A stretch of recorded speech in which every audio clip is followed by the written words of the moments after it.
Hey, Laura. We're ready whenever you're ready. So it's 2 o'clock, it's 2:01 actually. Let's go ahead and call this workshop to order. So first up, we have Stephen Agapi on the line to go over the engineer's report, which is a piece of this fun puzzle of assessment methodology. So with that, I'll turn it over to him to go over his report briefly, and then Russ will take it from there. Good afternoon, everyone. Stephen Agapi, District Engineer, Tetra Tech. Sorry, just getting a little feedback here. One moment. Turn my microphone down a little bit. Can everyone hear me okay? Yeah. Yes. Perfect. All right, so as part of the assessment methodology, you are required to provide an engineer's report. We've been invited to participate in this, and we have started preparing the first portion of this, which is the waterway management section. We are starting to work on the roadway one, which will be coming at the future workshop. So today we are just presenting on the waterway management portion of this. So just as a quick background, Gateway spans over approximately 4,400 acres of land.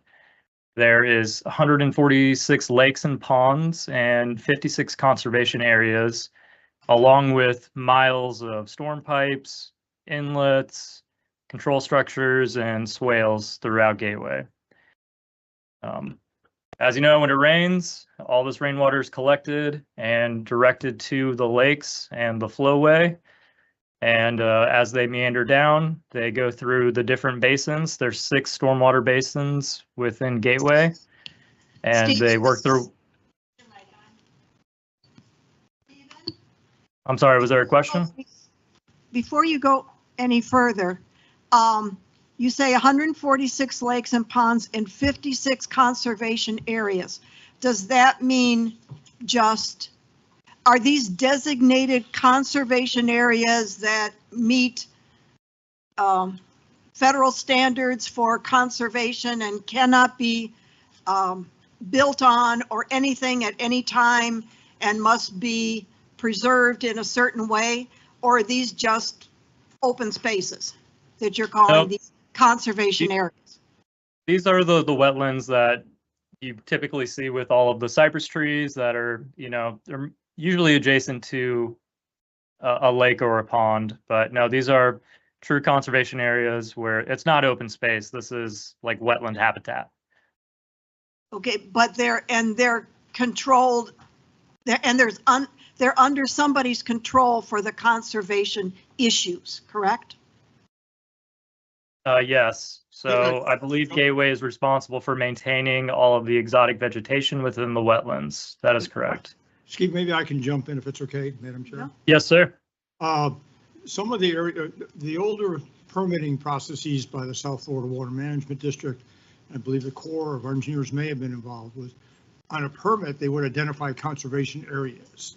Initially, up until like the early 90s, South Florida Water Management District did not require per se conservation easements to be recorded, but they delineated on permits conservation areas. We learned that years ago with the golf course. We had an issue with the golf course area being impacted by a vendor, and it was a water management drainage easement with a conservation area designation in the South Florida permit.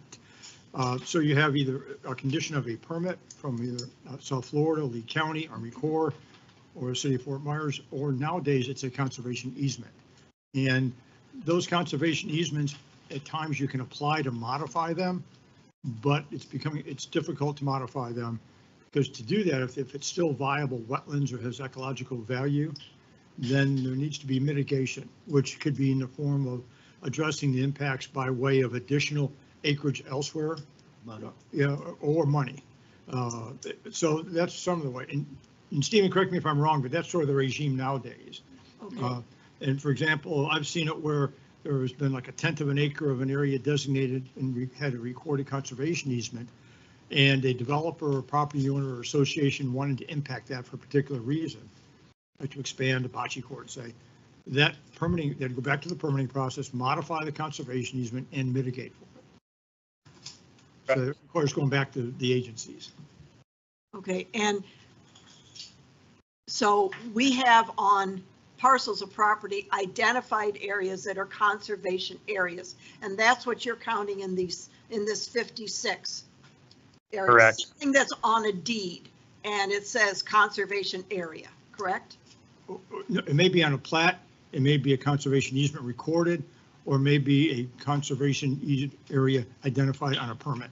We have that Correct. map Johnson prepared years ago that identifies both in Gateway and Pelican, all of the ponds by number and designation and all the conservation areas. We'll get to that.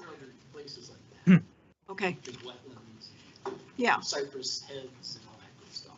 Well, to Carol's point, I know of 18 conservation areas designated and maintained conservation areas within Pelican. And Stephen, I guess is directed to you. Are there 38 at Gateway? I know the total number. I don't have it broken down by, I don't have that in front of me, how many are exactly in Gateway versus Pelican right now. Okay, well, I'd kind of like to know that. The other thing is the lakes, ponds, whatever we want to call them. This reference is the first line, 146. Is that still a good number? 146 Yep. lakes. Because Pelican's got 58, that means in all of Gateway, there's only 48? Or is am I guessing wrong? 150. Like 80. I think it was I like thought it was 86, 83. 86, I thought that, Okay, I don't well, know, but I think it's 86 on our side. Well, the 86 and 58, How many do you have, Ashish? 58, So 146 minus 58 is 88. 88. Yeah. Okay, that's close enough. Stephen, perhaps for the board, Couldn't do next that. time, there's a conservation or wetlands map that you all prepared in 2015. Maybe Yep. that can be dated, provided to Chelsea to give to We the can board. keep going. He's got exhibits Okay. in here. So, I mean, we do have we used a variety of some of our previous figures to create a kind of like a stormwater management or surface water management system map that shows, it doesn't have all the conservation areas labeled, but they're denoted in a green shading. So that's where the conservation areas are. And then you see the lakes. So yeah, The conservation areas is the dark green. correct. Yep. I can check it against my map. I think I've got a very accurate map. This is a draft report, so of course we'll look for feedback and comments if you have any input. You want to keep going, Stephen? Just as Sure a side- thing. This report was corrected to address some issues about the acreage of Pelican Reserve and the map. So Yep, it's been further edited since this was posted, so, and this is, again, working document that you'll continue to see meeting after meeting. And Well, where does this- my point is that I'm hoping that you will double check those numbers, because since the last methodology, Pelican is now built out. So so Pelican should have, in 2020, there were still some areas that were not built. So I don't know how those were accounted for in the last methodology. If they were just pervious surfaces and that's because there was nothing on them right then, or how. So if we could just double check those numbers and make sure that the number of ponds or waterways is correct and the number of recognized preservation areas is also correct. Yep, we can do that. Carol, just for the record, Russ Wire with Real Estate Econometrics. Every year we take a look at the entire project, the entire gateway system.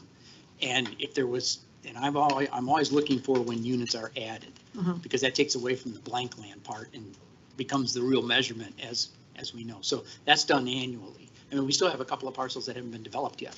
But as we go through it on an annual basis, that's a part of the situation, is I take care of that, so. Okay, I'm not saying that it isn't, No, but I I'm just wanted you to saying, know. let's not assume it's the same number as we had last time, and Correct. let's actually count it one last time. All right, go ahead, So that's Stephen. just the records reflect that Doug is online. Yes, Doug Benz. Okay, is this the GIS map or is this our internal? What I'm looking This at. was prepared by Tetra Tech from previous projects, just information that we had over the history of working with Gateway. All right, so back to it. As I was stating, there's a lot of components that make up the surface water management system. So at the end of the day, what does that mean? Whenever a drop of rainfall lands within the CDD boundaries, it is intercepted and it is either taken through the flowway and discharged into 6 Mile Cypress Slough, or in the case of Basin 6, it is routed to the north and then flows west underneath tree line into Colonial Country Club. So basins 1, 2, 3, 4, 5 all end up in the flowway, go west underneath 75 and out to 6 Mile Cypress. Basin 6 is the only one that does not go that way. It goes to the northwest corner of the district boundary and discharges under tree line into Colonial Country Club. So that's kind of an overview of the surface water management system. And to help Russ with his assessment methodology, he asked us to provide some information on what would be a good way to help calculate a particular property's contribution to the surface water management system, and in a way of runoff, like how much runoff is contributed by a particular property. So we looked at multiple local resources for runoff coefficients for different land types. The runoff coefficients are essentially a representation of the percentage of rainfall that will turn into runoff. Logically, we all know that hard surfaces like parking lots and roofs are going to contribute much more runoff than lawns and landscaping. So we looked at all the local resources. We have here referenced the FDOT standard for runoff coefficients, and a solid range for grass and for impervious areas was provided in our report. And for Russ purposes, he's going to use 0.2 or 20% for grass and impervious area, or pervious areas rather, and a value of 1 or 100% for impervious areas. And that's the number that Russ is going to use to look at individual properties to see the level of contribution that they are sending to the surface water management system. So that's essentially our portion of the project. I don't know if you guys have any questions for me. Steve, just add, to what extent, and this might be for Tony and Russ, this thinking about it last night, what impact does it have on our assessment methodology that as much as 60 to 80 CFS is generated into our stormwater management system from outside our district? Well, we cannot assess. I understand that, but if you could take and measure every drop, and assuming these numbers and coefficients are correct, if we could measure every drop of water that comes within our 4,433 acres, okay, and then measure the water as it exits on I-75, it's not the same. For one reason, we're taking all this flow in from outside. What does that have anything to do with the calculation of our assessment methodology? Any impact whatsoever? Purely, I'm sorry. Because we're not using flow as a basis. It's just purely the coefficients. Correct, and it's the flow off the properties that are within the district boundaries into the water management system. So your benefit as a property owner is the amount of impact you have to the water management system within the boundaries of the district. What I was really leaning toward was as if there was a way that we would be able to assess the contributors. Yes. We tried that already. And then, yeah, when you do that, then you'll have to go to the other side where you're contributing down the flowway out to Area 9. Who has the obligation to maintain already. Correct. Okay. Okay, one other question on this. In Pelican, every home that's on a pond, we installed a downspout system and collection basins. So we collect all the water off the roofs. It goes into the ground in piping and goes into the pond. So that is a real benefit because it reduces runoff and it eliminates erosion and the swells between the houses. Correct. How's that calculated here? It's different to a house that doesn't have that. Well, it's calculated, that's counted as the impervious surface, because it's the impervious surface of your house is going into that pipe and out into the lake. But for So- homes that Just don't gets it done have any quicker. type of rain spout, Doesn't change the, Doesn't change the calculation. For them, it's still coming down. It's actually going You're across. talking their about a end now. speed, a travel time. well, but versus there's a rate. benefit to doing it. I understand what you're saying about the volume. But the benefit is you're not eroding the pond bank. There's got to be a benefit to that. The other side is that you're creating a higher peak number too. So That's the But downside. but it's all funneled into piping. Understand. Some have it, some don't. Right? well, that, Homes on ponds have it. I would say that the direct correlation to that would be your savings on maintenance of your pond banks. Oh, I know this, but I'm trying to figure out why is that not in here? There is a benefit to spending, there's a benefit to obligations of future repairs, there's benefits to pond bank erosion. It doesn't change the amount of impervious. Well, I'm area. suggesting that maybe it should, because it is a very beneficial thing to do. It wasn't cheap. Spent a couple $1 million to do it. Oh, I am We spent painfully millions of aware dollars of to do that. I have one of my districts, it's an issue. So we need to, somehow that needs to be accounted for, is what I'm saying. And if you don't have it with this particular methodology, I would like to know that we could pursue looking at that. Because there's a definite benefit. It's a cost savings to all of our residents that we do that. Well, I can take a look at that, but I will work with the engineer on that. Okay. I mean, Stephen, you just know to what take I'm a look talking at it. about, right? Yeah, I understand. I understand what you're saying. I understand what you're trying to say, Bob. Yes. And if it hadn't been considered in the past, maybe nobody else has done it. I don't know. Now's the time to look at it. So then we'll have to get eyes on every single property in all of Gateway. You don't have any of that. Yeah, we That's not- do. that's That's not- not You true. you Yeah, we have do. going Yeah. from your downspouts to the ponds, yeah. underground? So, Yeah, When we put did it on around. 83. Well, actually, Stephen can correct me, but every home that if they have it right now, they have the French bubbler on their property. Correct. Actually, the part of the pond restoration is they are taking it all the way down to the pond. So existing ones, we're repairing it, and we were to notify residents if they wanted to install it, this is the time, because then you just have to do the connection. So yeah, that is something that we So from the started. downspouts from the homes, they're going, Yeah, all the way to the pond.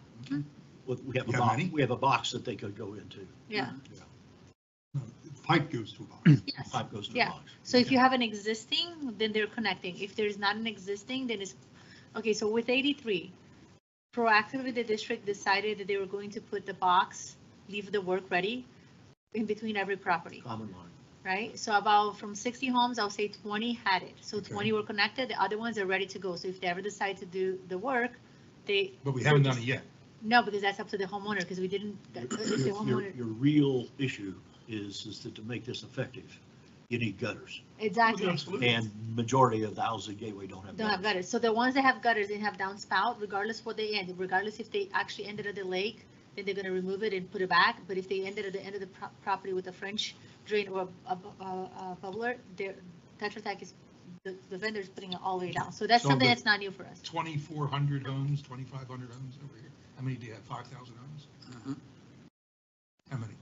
Well, Then- Steven can give you the total, because in all the projects, they have noted on the maps how many they are. So they actually, if we give them the time, they probably can come back to us and give us Well, like okay, exact I'd data. like to know that. Right. I mean, when you consider Pelican is 100%, it's real easy. so And it's, the homeowners that did not have gutters Then in were reality, told of the benefit, and they all put them in. but when all I in make, one. when I make my recommendation, as you'll see, we've split the water management system. So your water management portion of the budget affects Pelican Reserve, doesn't affect Gateway. So we'll So, see that as we go on. Yeah, absolutely. so consequently, that means if So all of you Pelican have should get more of 100%. a benefit of that. Well, I'm I looking get, at the coefficient of the 2 versus the 1 home. All you're doing is talking about a redistribution of the amount of money. So the amount of money doesn't change. Or the volume of It's water. only the ratio. I'm not sure I agree with that. all I'm saying though, Okay, it's all within Pelican Reserve, and if you're 100%, I'm with you there. I mean, I know we had the benefit here, but I've got my one Gateway hat on now. Everything's going to be the same across everything. It's not. you're saying within Gateway. Total Gateway. Gateway means everything that this board supervises, not Pelican only. But the only thing that we could do, like if we wanted, you guys took a different approach, and I'm gonna refresh you on this one as I remember.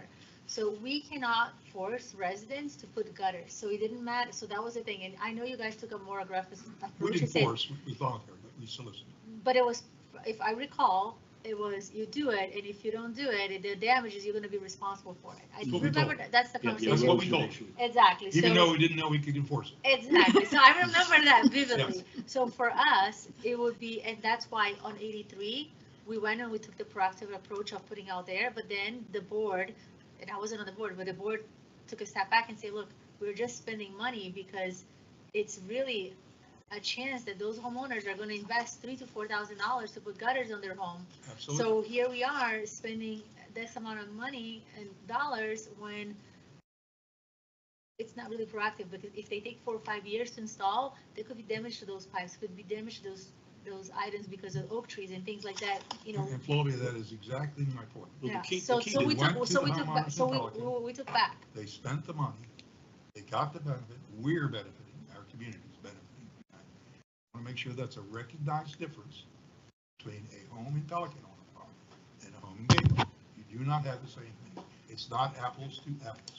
And that's how the methodology takes care of it.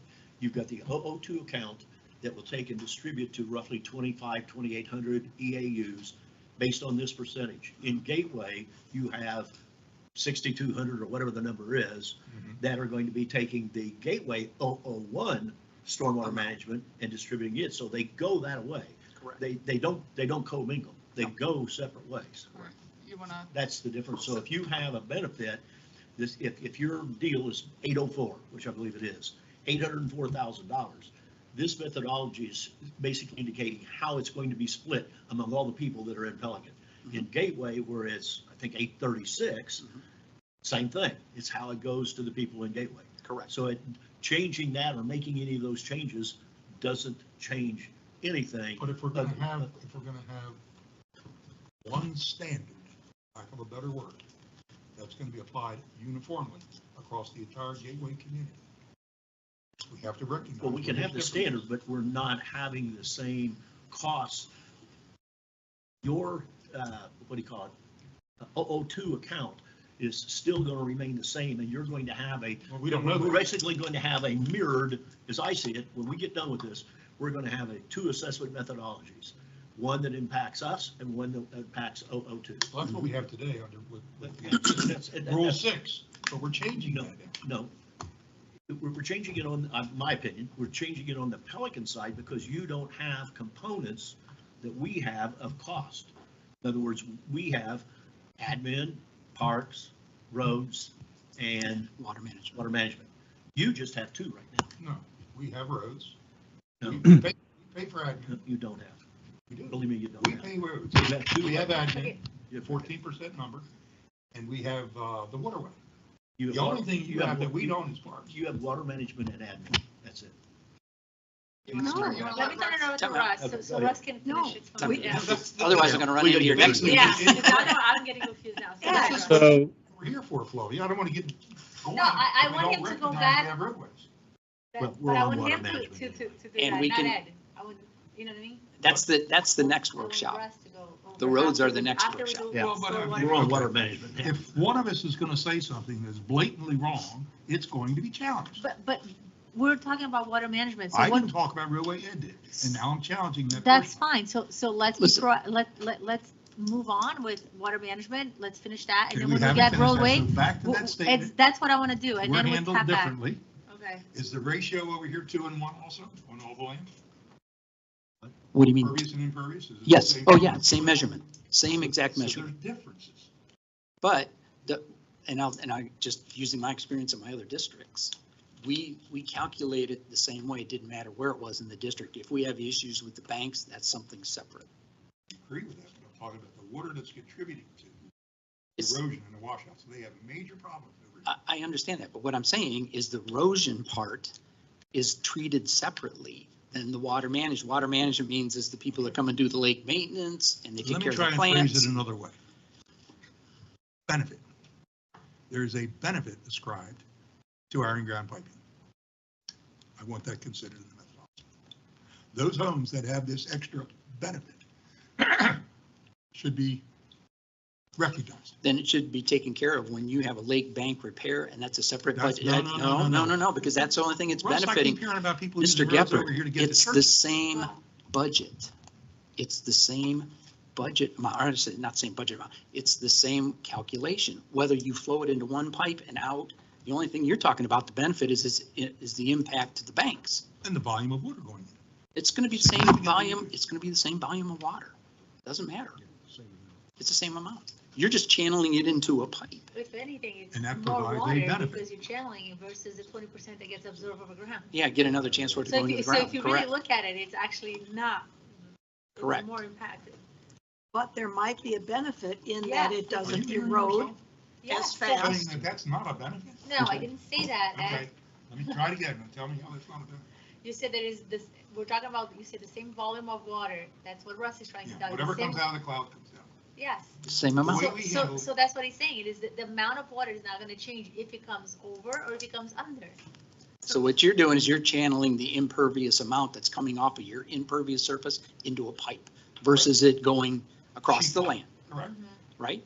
And what is the main impact of that? Lake banks. That's the main issue, because you're helping correct that. And that gets determined when you do lake bank maintenance, which is separate from water management. Which means your cost will be How could it less. possibly Yeah. be separate? Your cost Well, will then be you less. can do a benefit when you do lake bank assessment.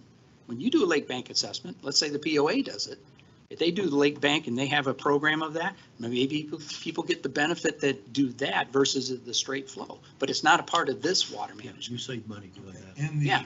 in the current methodology we employ, Pelican pays for all of their lake bank and pond bank replenishments internally Mhm. through our O&M. Over here, they go to state revolving fund money.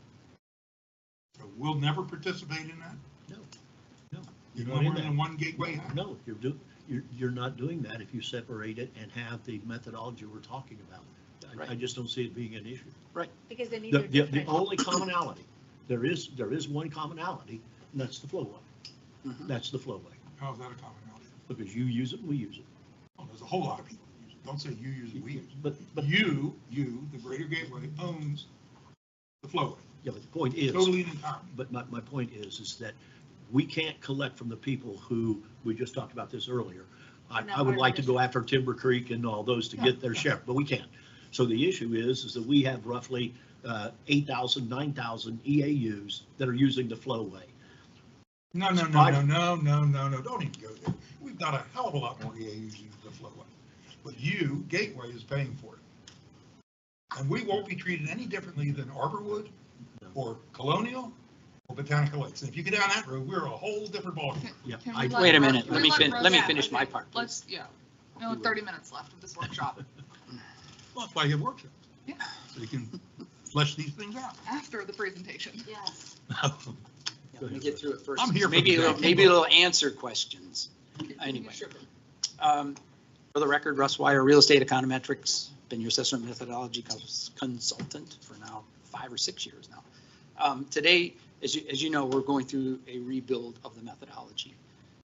It has all the basic components that we did before, but what we wanted to do is to do this in a session of workshops so that you all understand how it's calculated, what the benefits are, how we look at the budget, all of that.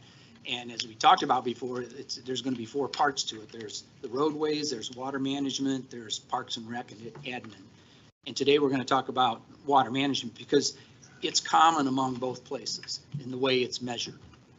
So with that, the agenda is, a quick background, which I'm really going to try to avoid a little bit because we need to get through it. But the bottom line of that is that some of the benefit calculations that we were talking about, the 100% flow away off of, or the flow of water off of impervious surfaces, and then the 20% of the pervious surfaces, because there's always a flow, and that's why I had Stephen and Tetra Tech take a look at that to verify it, so we have an engineering backup to it.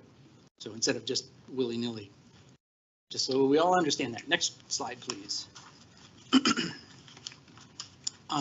This slide here, it's the same thing that Stephen had in his presentation, which talks about the water management system, where it flows. If you give me the next slide, please. And what I did is I put some arrows on it so everybody understands where the water goes from basin 1 through 5, and then it flows through the flowway through Colonial, and then across 75, and then up to our area 9 that we have out there. And then basin number 6, included in basin number 6 is the C5 property.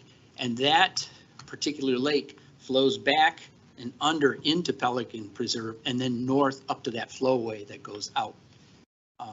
And then at the north end, we have, the rest of it's pretty simple, but at Pelican Reserve, it's a little complicated only because we have that area on the other side, plus the commercial parcels.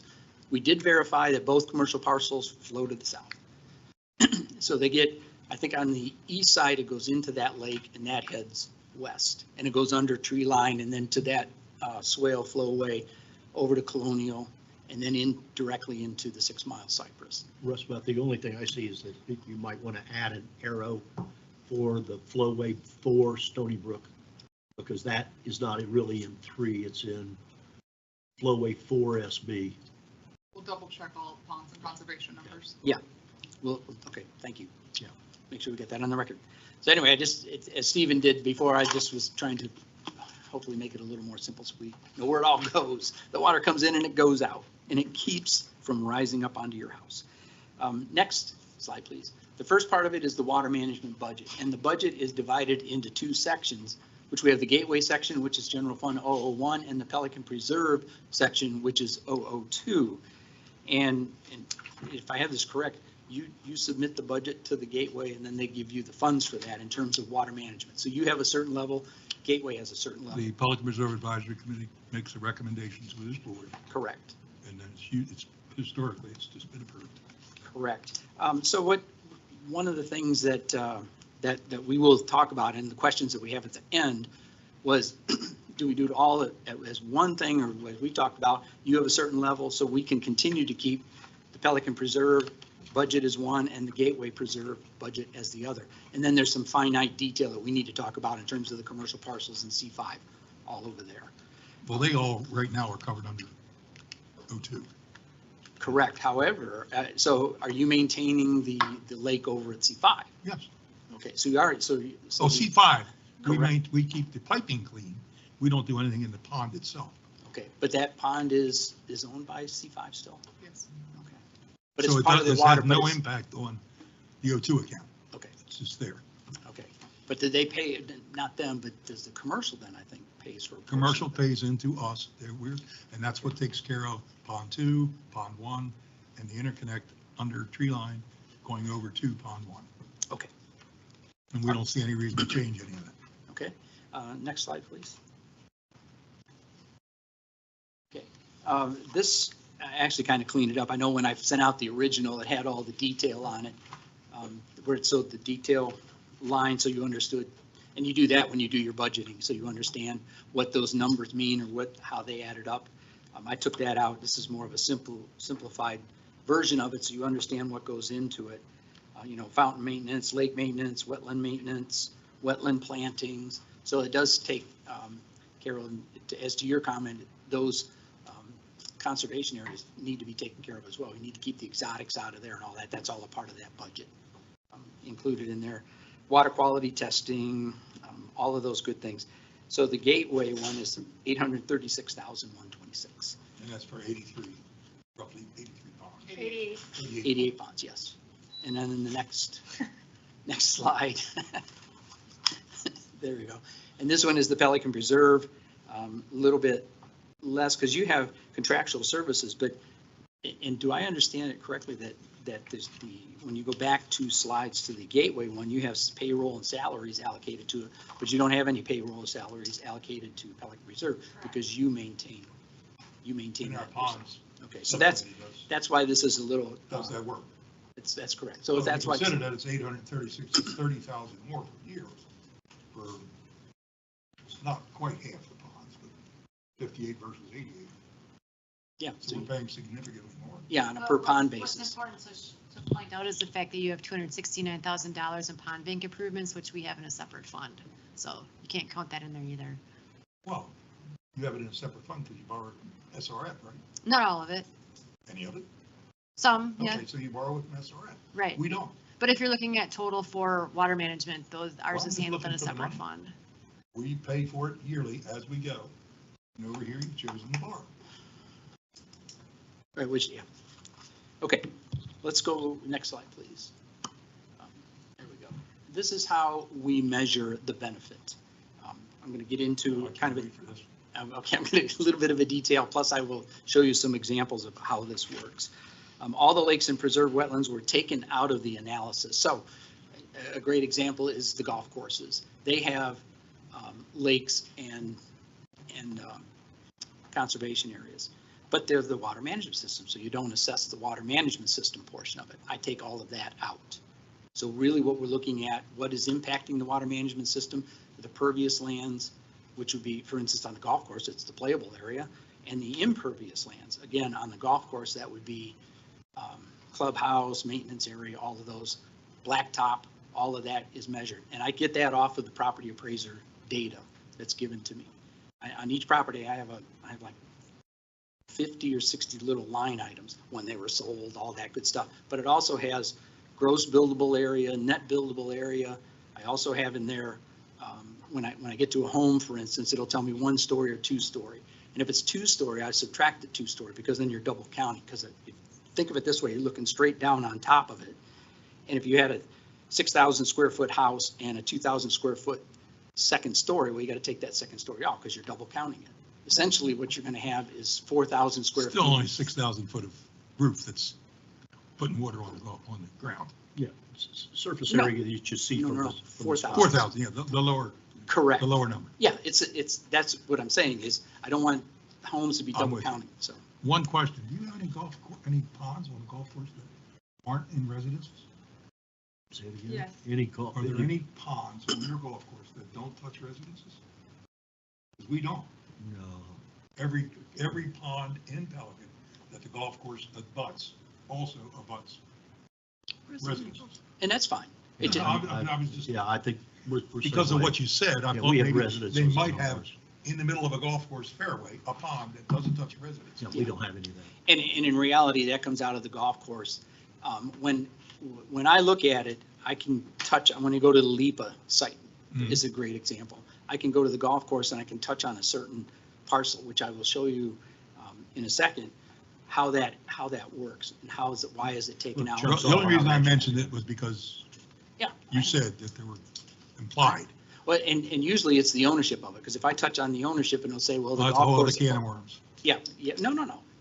You may, but I'm just telling you why I took it out. Okay, all right. Okay. The golf course land would be calculated as vacant land, 20% impervious per acre. So what that means, 20% of it means there's a flow of 20% off of that. Clubhouse and maintenance facilities measured as 100%, like all other developed parcels. The lakes within the Gateway Golf Club and the Pelican Preserve Club were taken out of the total golf course acreages. And then flip the next slide. This will show you an example of how that was done. This is, you can see it's tree line and it's just to the south of your entrance at Pelican Preserve. And so, but you can see the golf holes in there. And then- Okay, the section that has Amiata Way, Yes. that's not golf course, they may own it. No, but it's just, it's based on the ownership. I always go to the parcel and see who owns it. So that was, see, that's actually probably preserved. That's what would be taken out. And if you look over at the golf course, for instance, I have all that golf course in there where it's in the blue. That's in the blue. I'm not seeing it on my, I'm sorry, what's This this, blue line. this part, the blue line? That's all the golf course over there. See that? So what is the purple? Yeah, blue line. The purple is a wetland example. That would be taken out. And then over on where the blue is golf course land, and you see all those lakes in there. That I went through and measured these. I did it by hand and measured all the lakes and took all that acreage out. And Russ, I think the top one is a lake, the middle part is a conservation area 6. Correct. yeah, but the one that's labeled north of Amiata Way, Yes. that's not, I mean, golf course might own the parcel. That's just regular old lawn. Yeah, that, I'm not quite sure. take the purple out. I was just showing the purple is like a conservation area. That was an example of a conservation area being taken out. If you look over. Well, I guess it doesn't matter, because even if it wasn't, it still would be 0. Out. 2. Yep, it's taken out because it's part of the water management system. We don't Okay. we don't assess the water management system. Okay, go to the next one. The initial water management calculations, in addition, the lakes within the developed parcels were also taken out. So if I was looking at a multifamily parcel and a part of that, their property line went into the lake, well, I took that lake portion out. Because it's Royal Greens. So if you go to, That's what I was go to the next slide for me, please. Two Royal Greens. In this case, Like, you this- can, I think this is the only pond that doesn't touch. Is this attached, Ed? I'm sorry. Is this pond and this pond the same, or do they float? which one? Yeah, are you there's looking at? pipes connecting those two. Okay, but they're Yeah. two separate ones. They're two separate Okay. lakes, but they're connected by pipe. Which two are we pipes. talking about? I'm looking at the, It's the only pond It's- that in Gateway Greens that doesn't have any homes around it. This one here. that's what I was, okay, there's no homes around. Oh, okay, so that is a golf course specific pond. That's the only one that they have that's like that. I remember that one. But there is at least one. Yeah, that would be one. So let's go, leave it at that slide right there. And can you see that where it's all in the blue, that entire parcel, which is a multifamily parcel? And you can see the lakes are included in that, a portion of the lakes are included in that. Well, I measured all that and took that out because it's water management system. So if this was like a 5-acre parcel and that was maybe an acre's worth of lake, it would truly be a 4-acre parcel to be measured for pervious. and Same impervious. thing with summer wind, where you've got the condos circumvent or go right around the lake. Right. Where's summer wind? Okay, summer winds, right, yeah. Okay, next slide, please. I got 15 minutes. I need some time for questions too. Let me go through real quick on how we do this. As I said, I measured the impervious is 100% flow into the water management system. The pervious part is a 20% flow. So it's 100% of the impervious, 20% of the pervious acre, or 20% of the impervious of the pervious acres. Total is the total acres. Say that again, Ralph. Okay, go ahead. 100% of the impervious acres and 20% impervious equals the total acres impacting the water management system. And I'll show you an example. As you saw, there's a math calculation in there. I remove the lakes, above calculation, separate the acreage that is impacting the water Is management. this line correct? Excuse me. Third dot. Yeah. 100% of impervious, I got it. Plus 20% of the impervious? No, it should be 20% of the pervious. Okay, so that is a typo. There is, yeah, Okay, the good. im Oh, should okay. be there. Yeah. I thought it was me. Nope. Okay. I was just trying to confuse you. I was seeing No, you no, paying no, no. attention. I do like to read these things. Yes, 20% of the pervious. So, Okay. and again, the calculation separate the acreage that's impacting the water management system from the acres that comprises the water management system. So go to the next slide, please. And these were the calculations that Stephen shared with you earlier. You had the pasture, so depending on the slope, you had a slope which was flat and a slope that was rolling. So I looked at the two of them. One was anywhere from 15 to 20% and then 20% to 25%. So I used the 20%, which is like the commonality. Anywhere from 0 to 7% in terms of the rolling and the slope. And we use that generally across. I mean, each one could be different and we would have, it would be almost impossible to do. It's not worth the amount of time it would take to do it in terms of what the assessment would be. So we had to come up with a common measurement. That's where we got the 20% from. So let's go to the next slide. And I want to give you an example. This is I'll explain the single family one in a minute, but this is how we did the commercial one. And in this case, it's on West Links and where Commonwealth comes right into it. In this here, I highlighted the entire parcels in the blue line, and then the purple is actually the impervious surface. So it included parking lots. Primarily the parking lots are included in it. If there's any areas behind it that would have like a patio or something along that, was all included. So the purple would be 100%, and then all the other green areas outside of that purple, but within the parcel was done at 20% in terms of those measurements. Okay. So if you go to the next slide, this will show you how it's calculated. That parcel is total of 7 acres, and the impervious acres is 3.88. So if you take away the 3.88 from the 7, the pervious acres, that's the grass, is 3.12 times 20% gives you a 0.624 acre. That's for all the grass, and that's, so I add 3.88 and the 0.624, and you come out with 4.504 acres from that parcel that's impacting the water management system. That's how it's calculated. That's calculated for every parcel in Gateway. So that's And their Pelican ratio, Reserve. that's their input into the system. Into the system. Of which they are a percentage. That's the benefit they're receiving from the water management system. That's how we measure it. And you see I had a little strap down there below. And what I do, so everybody understands, when I get that, I mean, I have 7,500 parcels, maybe 8,000 parcels. And I have that all in a spreadsheet. And I calculate the pervious and impervious. And then I get the total acres for each parcel that's impacting the water management system. Add them all up. And then I'll have 500 acres, just as an example, of all the acres impacting the water management system based on pervious and impervious. And then I take that 4.504 and divide that by the 500 to get a percent. So each parcel has a percent of that total acreage. So if you're a single family home and you're 0.6, as an example, your 0.6 goes into that total, and then that 0.6 is divided by 500. So it's a smaller percentage. Then what I do is I take the budget and I do the percentages, and I multiply each parcel by their percentage. And if you added up the percentages, it all comes to 100 ultimately. And so they get their allocation of benefit based on the amount of the budget for water management. That's how it's calculated. And it's done the same at Pelican Reserve as it is done at Gateway. It's done the same way. Okay. Give me 2 more slides, and then we can get into some questions. This here is. Thank you. Yeah. I was going to bring. I'm like, let's say in the car. I have a know, they're in the complete- car. I'm like, this is not going to help. Usually I bring reading glasses for everybody. Right. This just gives you an idea roughly on, this shows the Gateway, all the single family neighborhoods, because we do it by neighborhood. And then the same way with the multifamily by neighborhoods. And you see the average impervious acres per unit. So that's on a per acre basis. And then the total impervious acres. And then the percent total of the impervious acres, and you see it goes down to 76.95%. I have a question. Okay. Just go back up.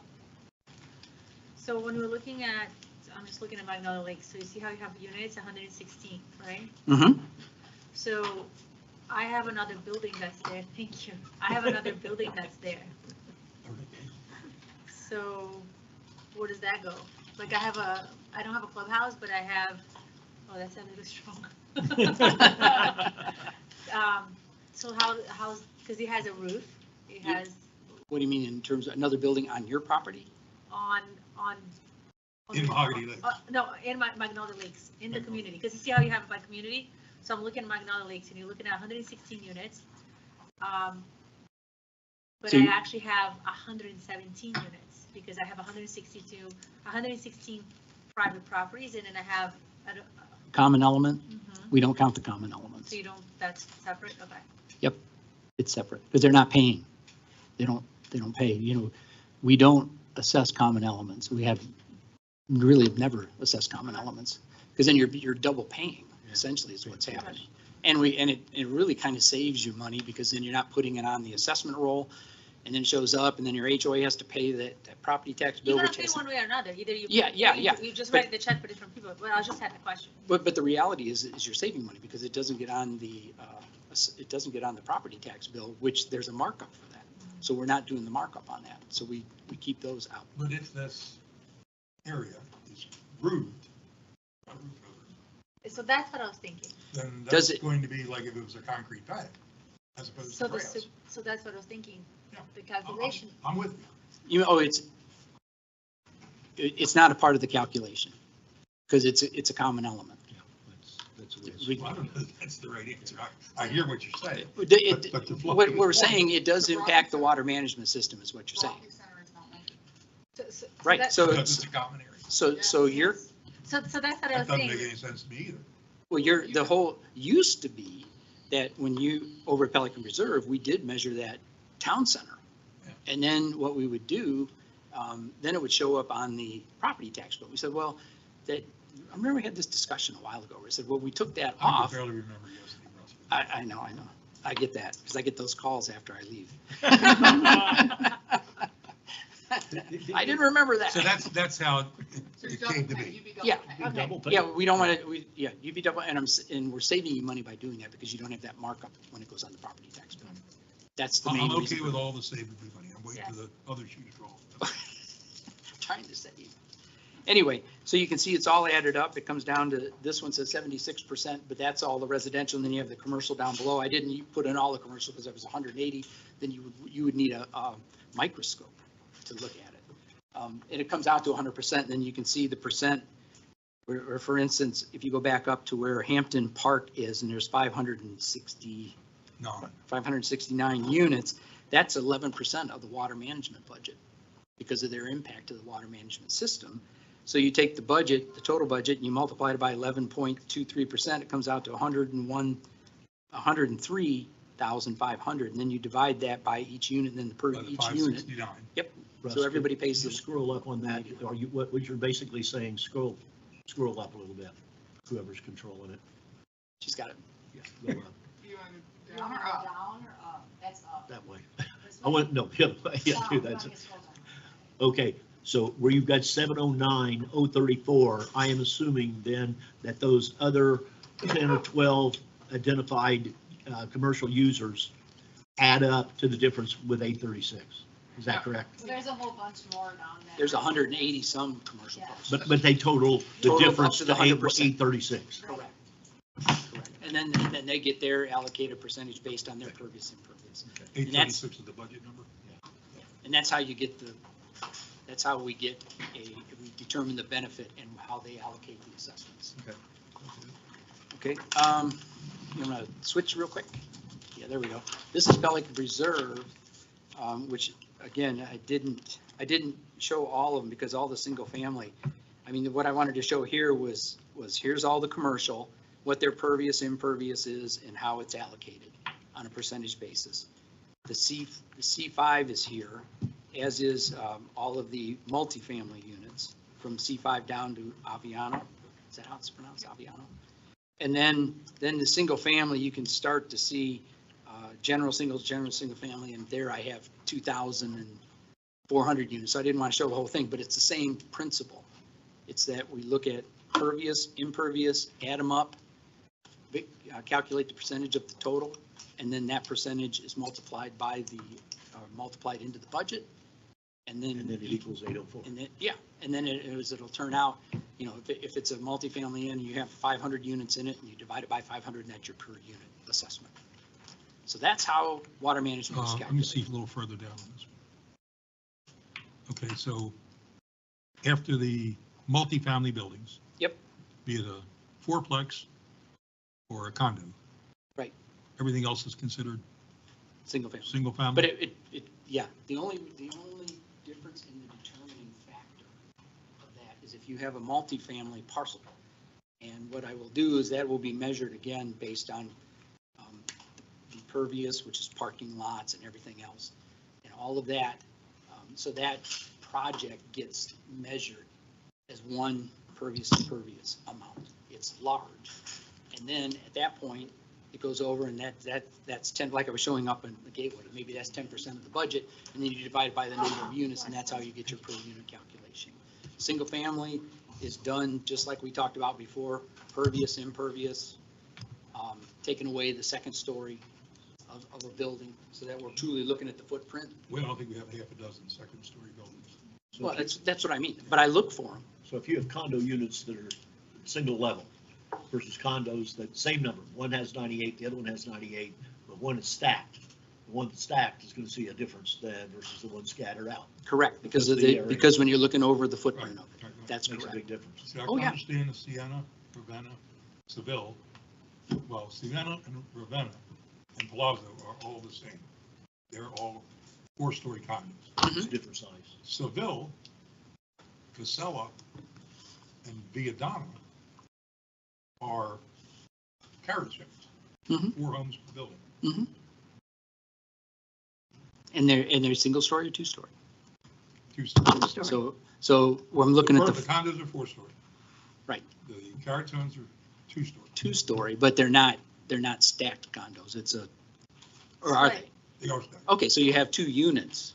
Yeah, so I'm looking at the footprint again, and you're dividing it by those number of units. Okay, So higher that goes, the lower the percent is of the people living in that deal. Yeah, the Because they're lower, the sharing lower it. the assessment's going to be, Yeah. of course, because you're spreading it Makes among sense. more units, and we Because still the have water only one. hits the roof, not the middle of the 3rd floor to 2nd floor, Yeah, unless you got a leak. unless you got a leak.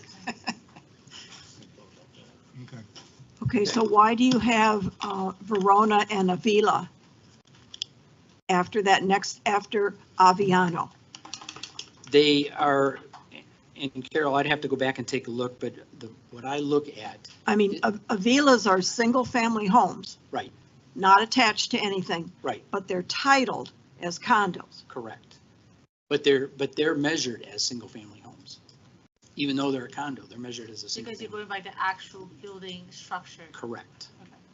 Then why wouldn't they just be, then why do they have a higher rate than those that are just general single-family homes, which is the line right after it? But that all depends on when you do, Size? but it depends on the measurement. Yeah, that's fine. Depends on the pervious and impervious measurement. Are they bigger? The homes bigger?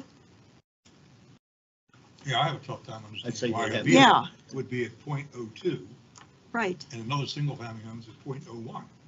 Oh, it's 0.02 and 0.3. 0.0. 0.03 for Avila and 0.03 for general single. Right. These are all the same. Oh, so they're just.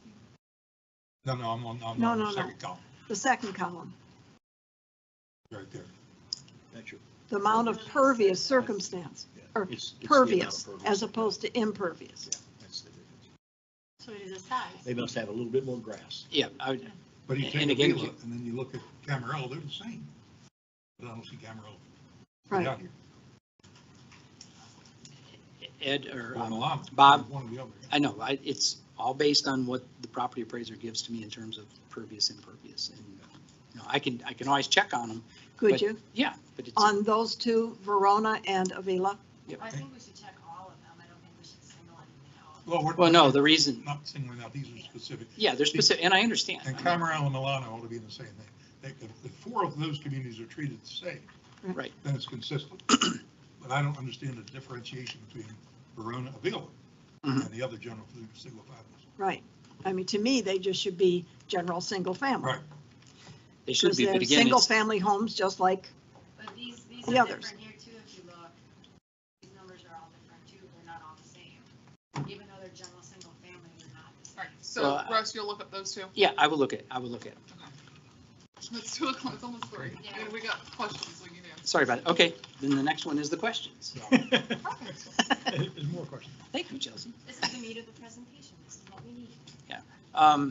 And a couple of questions that we do have. Currently, 001 pays for all the flowways in the district and Area 9.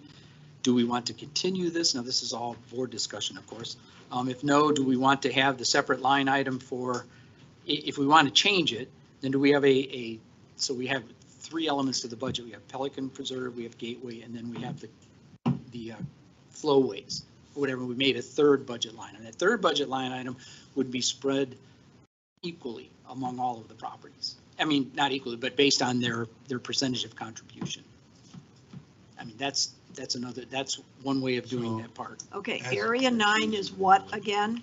It's Over that, I-75. that area west of 75? Yeah.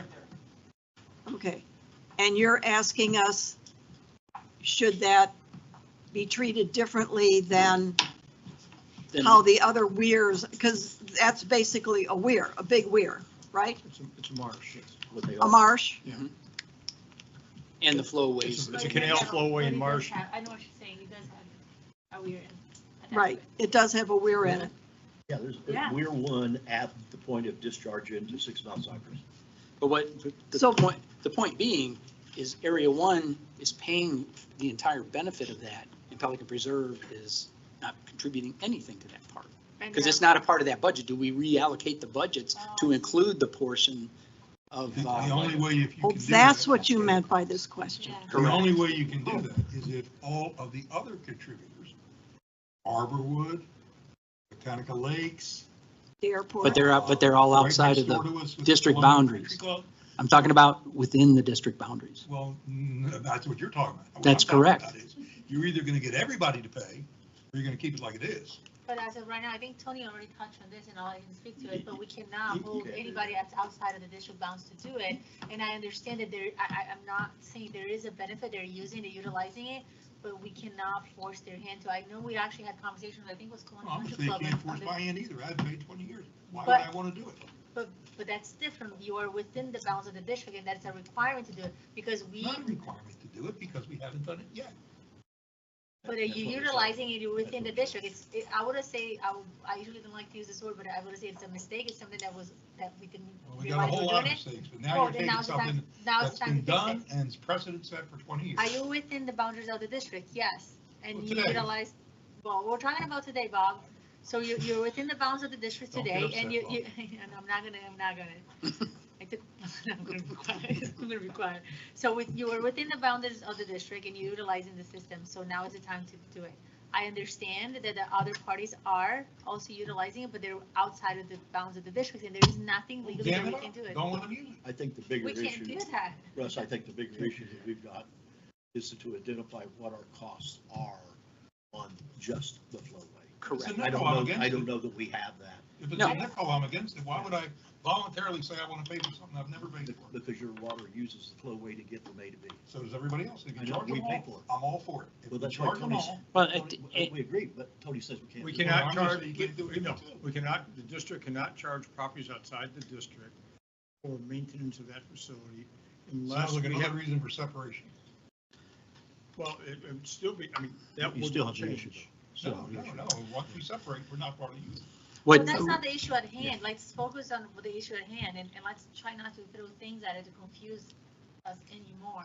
So as of right now, there is nothing we can do. We want to build them, they will never pay. And then they will never pay and then we're gonna have maintenance and then we're gonna pay. So We can I, just can need to Which is I, know. exactly what We you're need, doing we need, since we day need to one. know the number of what we're talking about. no, I think understand. we do. And what I'm saying is that if that's the case, let's take a look at the general fund budget and how much is that maintaining Area 9 and how much is that maintaining any of the flowways we determine that are common. We take those numbers and say, that's a number that we can split between the two Well, if- on a If basis. you wouldn't have a discussion, you could have it over area 1 or area 4, whatever it's called, 7, up there in the north end of Pelican. Mhm. They truly are not involved in this. They're not in the flowway. So they would be, that would be a reason for segregation. They are not in the flowway. Basin 6. Basin 6. They're not in the flowway at all. Not one drop of their water touches the flowway. That's correct. So that would be a one exception. Yep. Every other drop of water that falls on Gateway falls in the flowway. And that takes care of that over to Area Somewhat. 9. But that Yeah. is part of the responsibility that Gateway took when they took it over. Pelican wasn't developed yet. Now Pelican has been developed. Now we're changing the rules. I guess part, this may not be the right time for this conversation, but the original water management plan and permit encompassed multiple thousands of acres. The original district as originally conceived, which included what is now Pelican Reserve. And you have all those permits from way back when, then you have pieces that got carved off and taken out over time.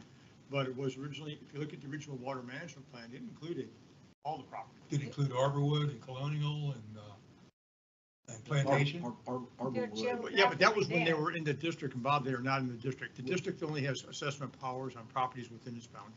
Arborwood was included, phase 3, but not Colonial.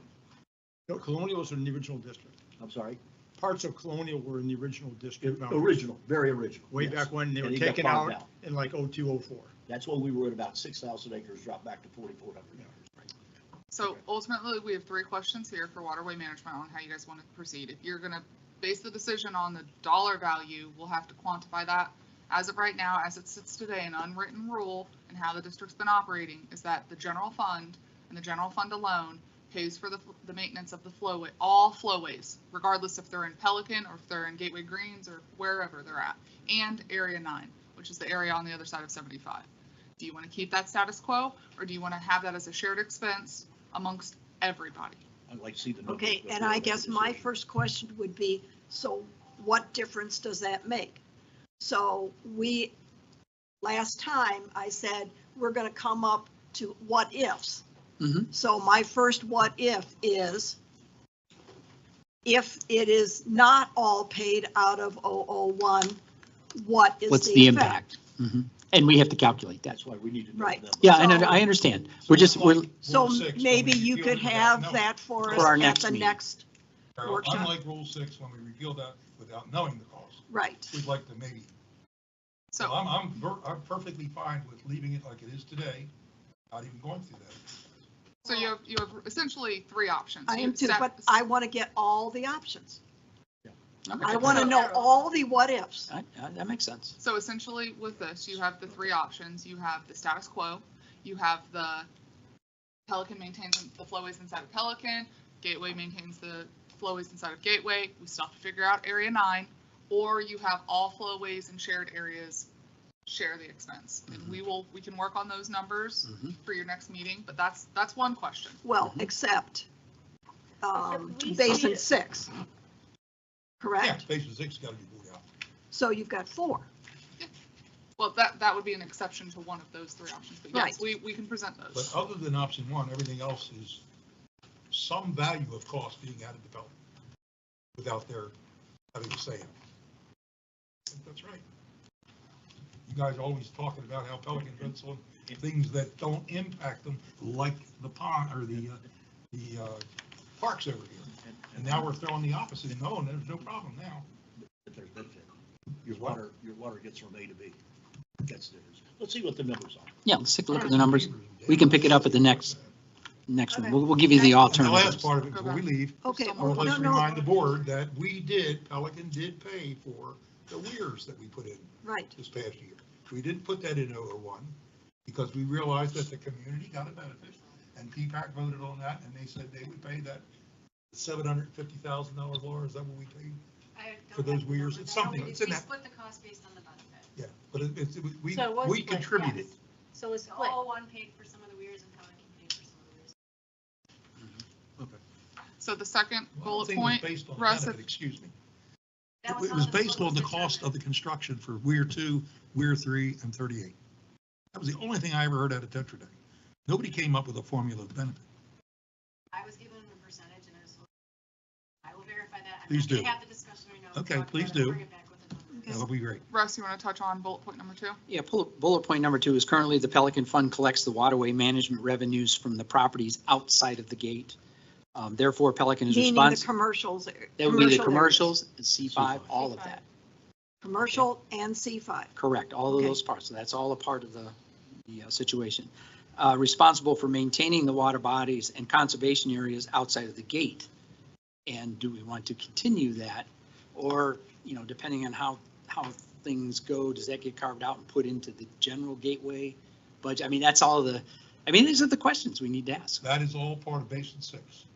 Right. Basin 6 doesn't touch the flowway. That should not even be germane. We currently pay those things. You got that?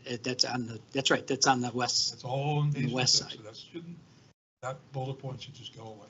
Okay, Well, that's fine. We need to Okay, hear that from the majority Oh, I of the know, board. I know. I'm Yeah. not doing- So, okay, C5, does C5 go into Basin 6 or into That's the what I- Basin flowway? 6. Yes, It definitely goes north into Basin 6. Yes, it comes underneath tree line and then goes north. Nothing goes east across nothing. a tree line. Oh, The no, only it goes time- across tree line. At the north side. Ponds. Then goes. The then C5 goes does to not 6. have access. Yes. But then goes to 6. It all goes Okay. to, it's all part of Basin 6. Right, it all flows north and then So west. there's no reason to. So would Then you like do to anything. keep that status quo? or- Yes.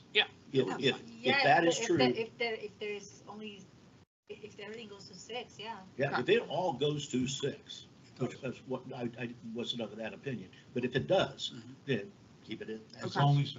All right, Yeah. so then we'll Okay, bring you back got an answer to one question. 1 out of 3. We'll take it.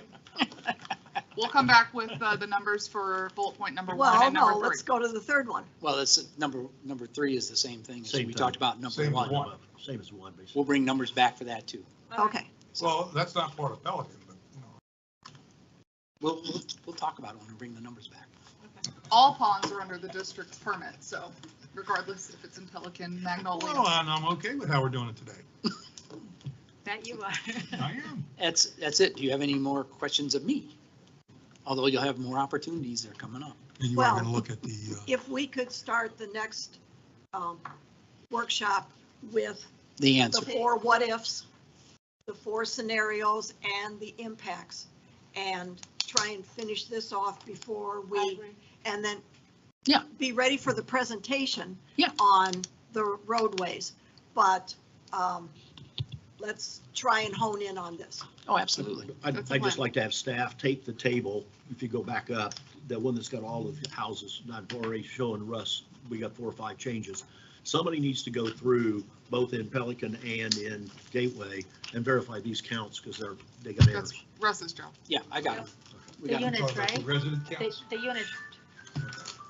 The unit. All right, so that's good. So let's go ahead. Want to take a 5-minute break? Yep. Okay, so we'll go ahead and we'll take a 5-minute recess.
everyone, it's 3:20. Let's go ahead and call this meeting to order. Thank you. Thank you. Let's go ahead and I'll stand up for the Pledge of Allegiance.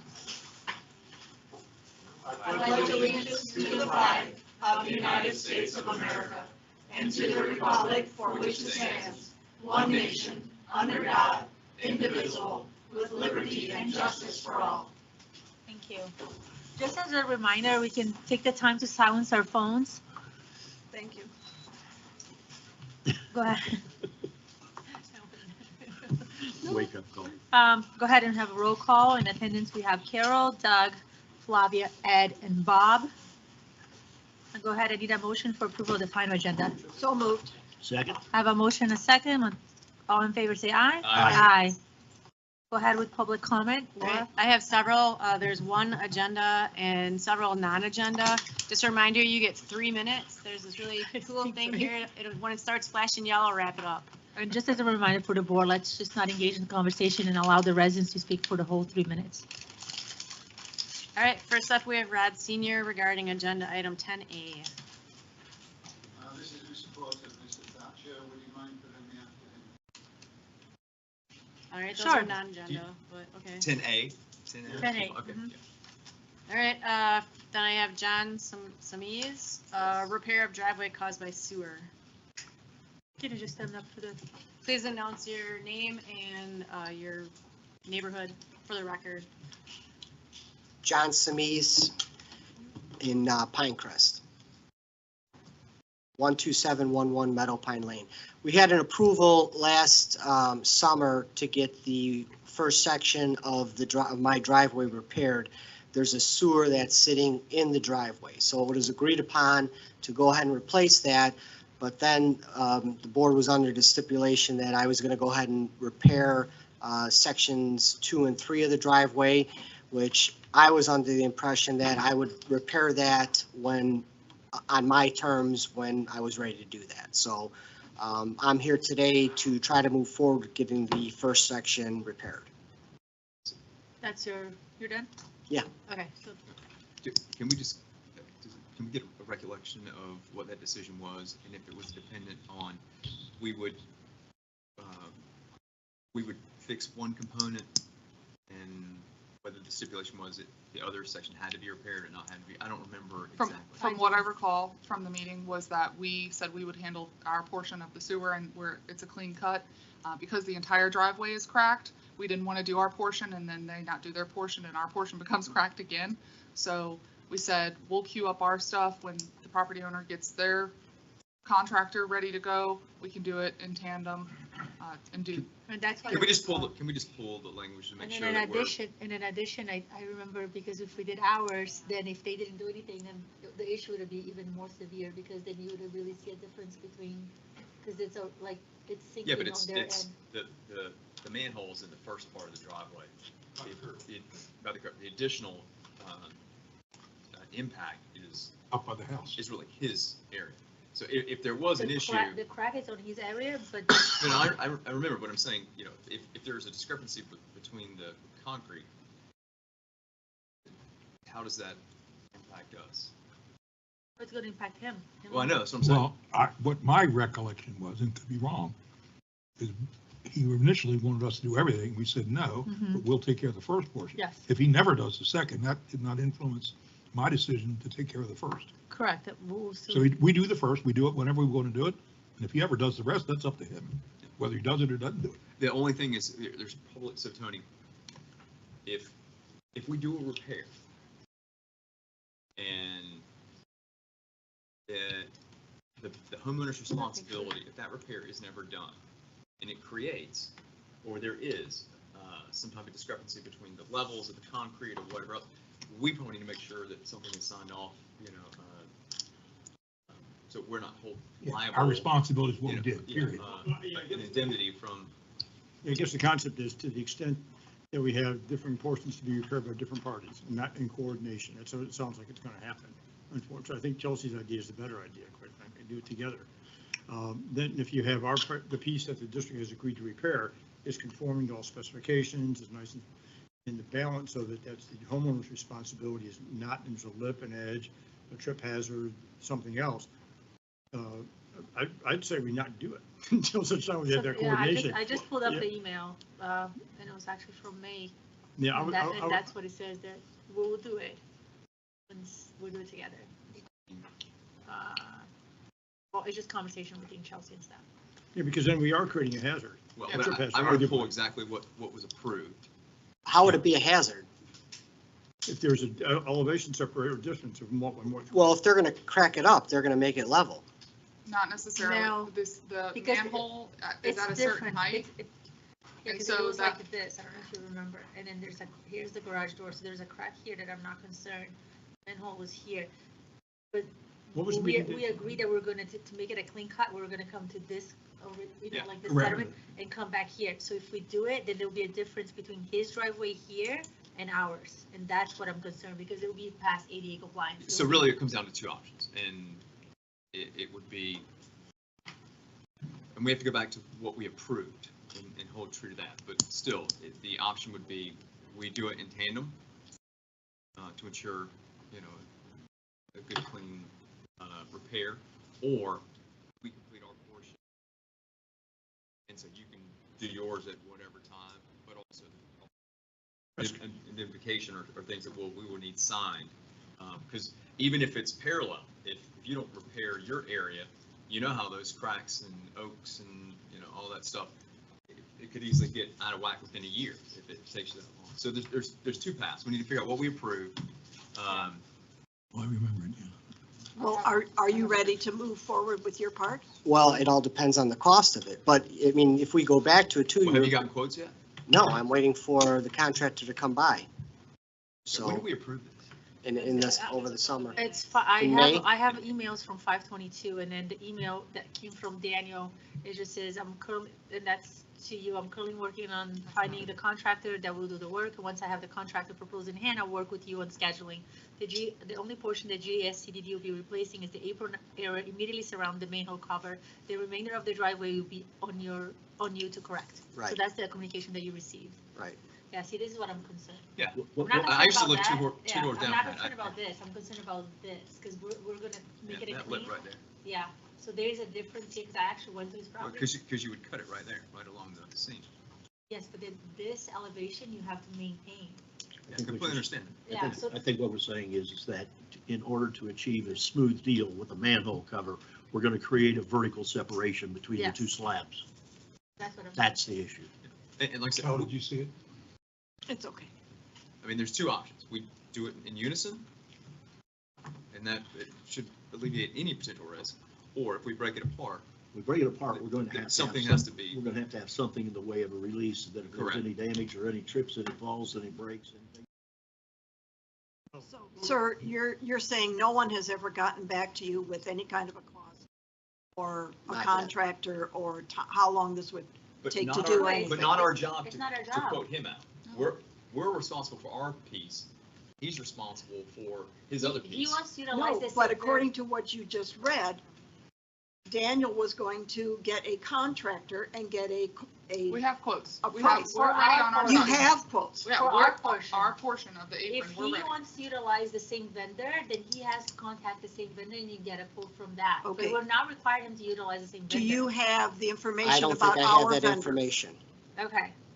Okay. John did relay yesterday, you can correct me if I'm wrong, but he said he doesn't have the financial resources right now to do his portion. Yeah, which is Well, it understandable. doesn't, I don't know what it is though. I mean, it depends on what it comes in. If he's going to say 10,000 for me to do it, then I have a problem with it. I Okay, can't do so it right let's now. partner with Daniel and then you can share the vendor that we had the quote 5 months ago to do it, Yeah, we'll probably have to give an It- updated quote. which but is yeah. fine, but at least he gives you one contact and then you can go on your own and find different vendors and get estimates and then do that part of your homework and then It wouldn't surprise me it is that. if that amount It is came that to much. around 10K. Yeah.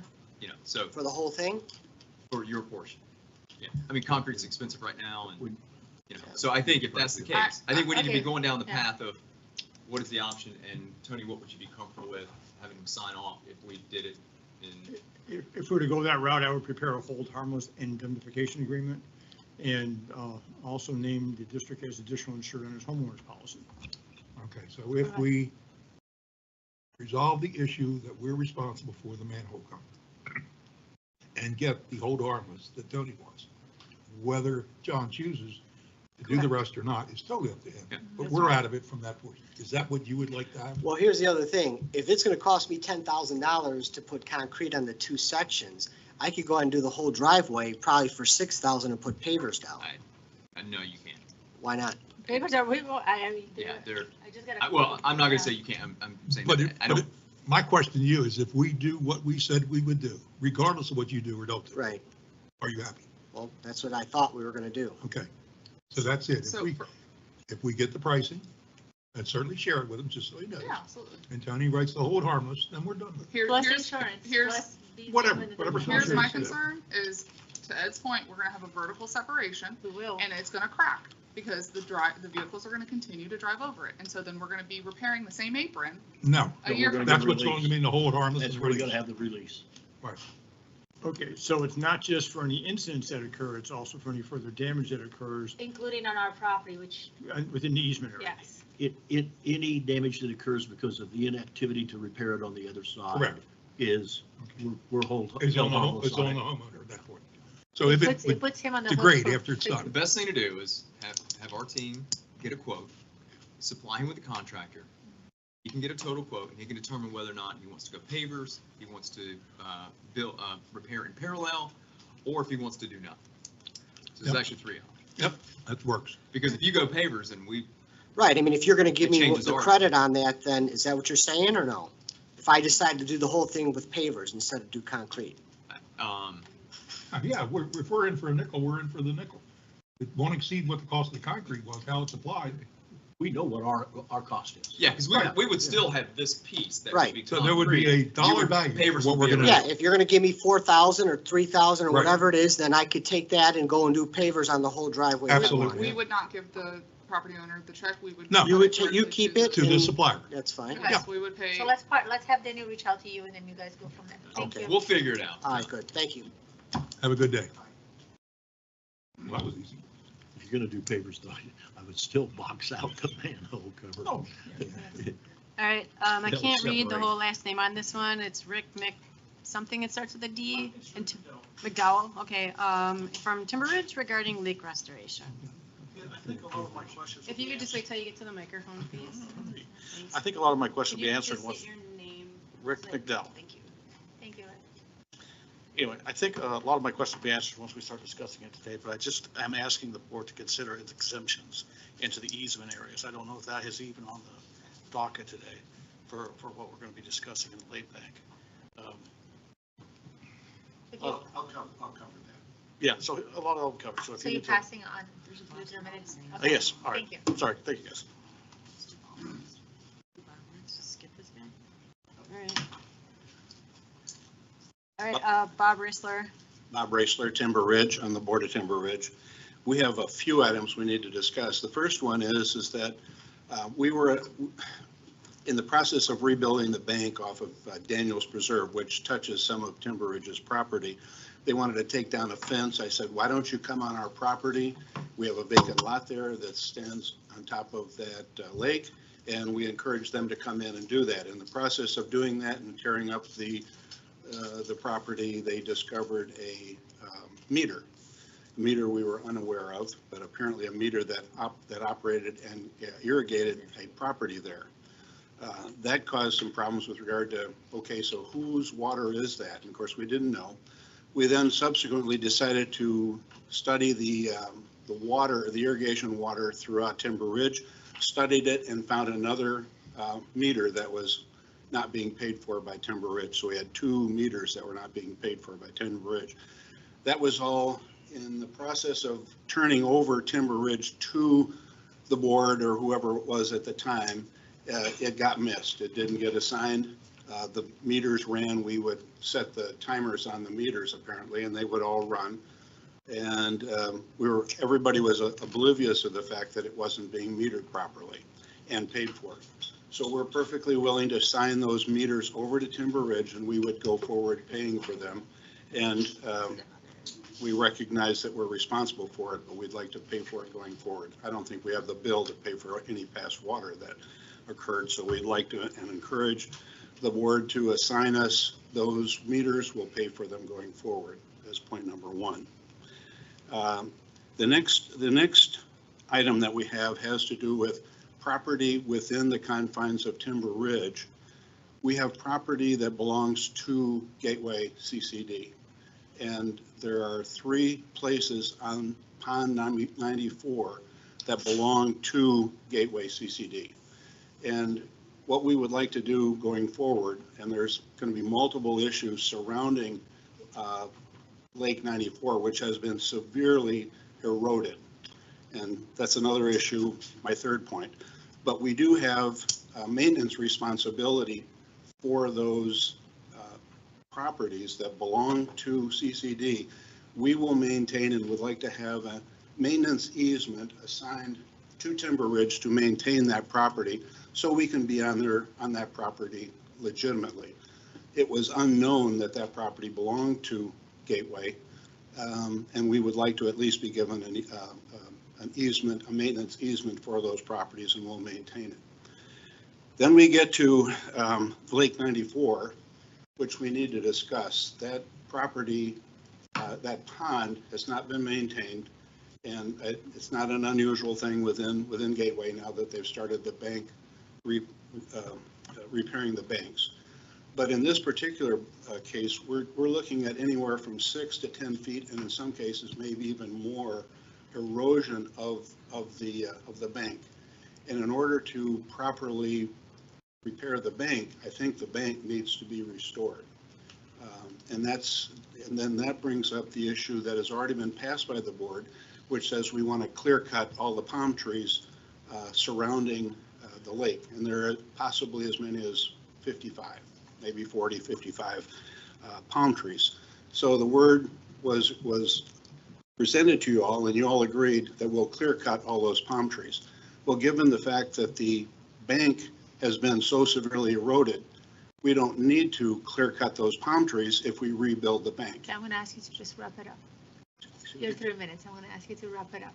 Okay, that's it. All I'm asking is don't do the clear cutting, reverse that decision that you made, and then we need to study and survey all of the properties around Lake 94. Thank you. I do have some questions. So are we talking, as of right now, we're talking about the 2 locations that we visited this morning? Yes. That's the only 2 locations that. All right, well, that he's saying 3, I know of 2, I we know can of 2, work yeah. on it. What are you talking about? The properties that belong to Gateway. Is that what you're asking? No, the areas that we need The to put well, meters. start with the meters. Start with the first item. Oh, that there you are 2 came out. meters that. So the are- 2 locations that you and I visited this Yes. morning. Okay. Right. Well, we found the 1 meter. It's been found and Correct, it's but right there. now it's in the It's, district's name. it's, But did this we one, yeah. find that 2nd meter? I don't know. Yeah, No. Bill there is hadn't no- found it yet. no. We found the curb stop, there's no meter. Well, We will be putting in a meter. Yeah, my Here? issue was that And then this was one the here? meter that we probed the other day to yes, try you to have the find little- hasn't been found, and if it was found, is it a Zener meter? We're putting in a meter. We did not find a meter. Oh, I- there is no meter. There is no meter, so I guess it's Oh. a mute point. Going forward, they're willing to pay for it once we put a meter, so I'm not worried. So that, I just want to make sure locations, there are 2, and there are the 2 that I visited today. Right. One of the meters they discovered in the And I saw repairing the that one, the property, they smaller discovered a property. meter. They changed it out and that's now working off a meter. The other one, I guess we don't have a meter and we agree to put one in and pay for it. Yeah, and there are 3 properties that are CDD owned. Correct. Within the community. Which were, that's the second Well, part. you got the lot, then you've got the south end, and then you've got the one over on the Here. wall. So Right here. those are the 3. Yes, So which we don't have a problem keeping it. with, It- currently the meter that we found that was old, that Brad used as a staging area, we put in our name until we could figure this out. That will be turned over to the HOA. The other location, which is the big common area, is unmetered. We will be putting in a meter and charging connection fees per Okay. setting them up as a new customer. The third area, which I believe is over near that other gentleman's, is that the third area you're talking about? No, See, there that's what I'm there are confused. 2 I areas. only Just 2 those 2? areas, yeah. Okay, so those 2 we'll handle with Done, the okay, meters. I got that. The easement areas that we're talking about, 3 easement areas that we would like to have an easement, a maintenance easement assigned to us so we can be properly on. a landscape maintenance Well, easement, and those Which- are, which will be, I just want to understand, so which will be this one here, right, Chelsea? That's one. That's one, the other one's on the south end. But the issue I'm trying to point out is Okay. one of No, the then areas it's that we one own, here and another the one. CDT, they are already watering off of their system. Correct. And have been since day one. Correct. The other two areas is watered in part Yes. by that meter that we saw, the pound Yes. test. And then the other one, we now know the answer is no, there's no water there at all. Okay, so here. So, There's no water at the end of the pond. South end of the pond, there's no Understood, water. understood. Meters. Here, also, there was no meter. So here. So here, the if three you want to pay for landscape it. maintenance Right here, easement he areas wants to- are he wants- At the HA wants to The, take this as you go over the bridge, So they- Yep. the first, so the they- by first this lot to the gentleman- right. by this gentleman's house, yes. At the end of the south end of the pond, Okay. and that's, and then behind the The wall at the deepest corner Okay. to the south. I'm clear on the three landscape Me too. maintenance easements. Okay. And then the other one that I would want, because I think that we're premature in making a decision of how to proceed with anything on Pond 94 until we get those, I think it's 14 or 15 lots staked. So you wanna I have make no a- idea what we're looking at, other than the fact that when we have one house that says it's 20 feet off the LME, and you've got measured, it's 14. We need to get those things staked, because there has been significant erosion on the east side of that lake. Significant. Well, and so one other thing for your irrigation issue is we still have to figure out Alderwood Court. Alderwood Court, right when you come in on the left. So that is an unresolved issue. No, it's No, water. there's nothing there. Where's we have to figure that from what meter? Okay, the meter, the meter. We can work through this outside. Yeah, of when this. you- There is a meter. Everything, to make it easy, everything on the west side of the bridge in that community, everything on the west side is going through, we ran it, we tested it.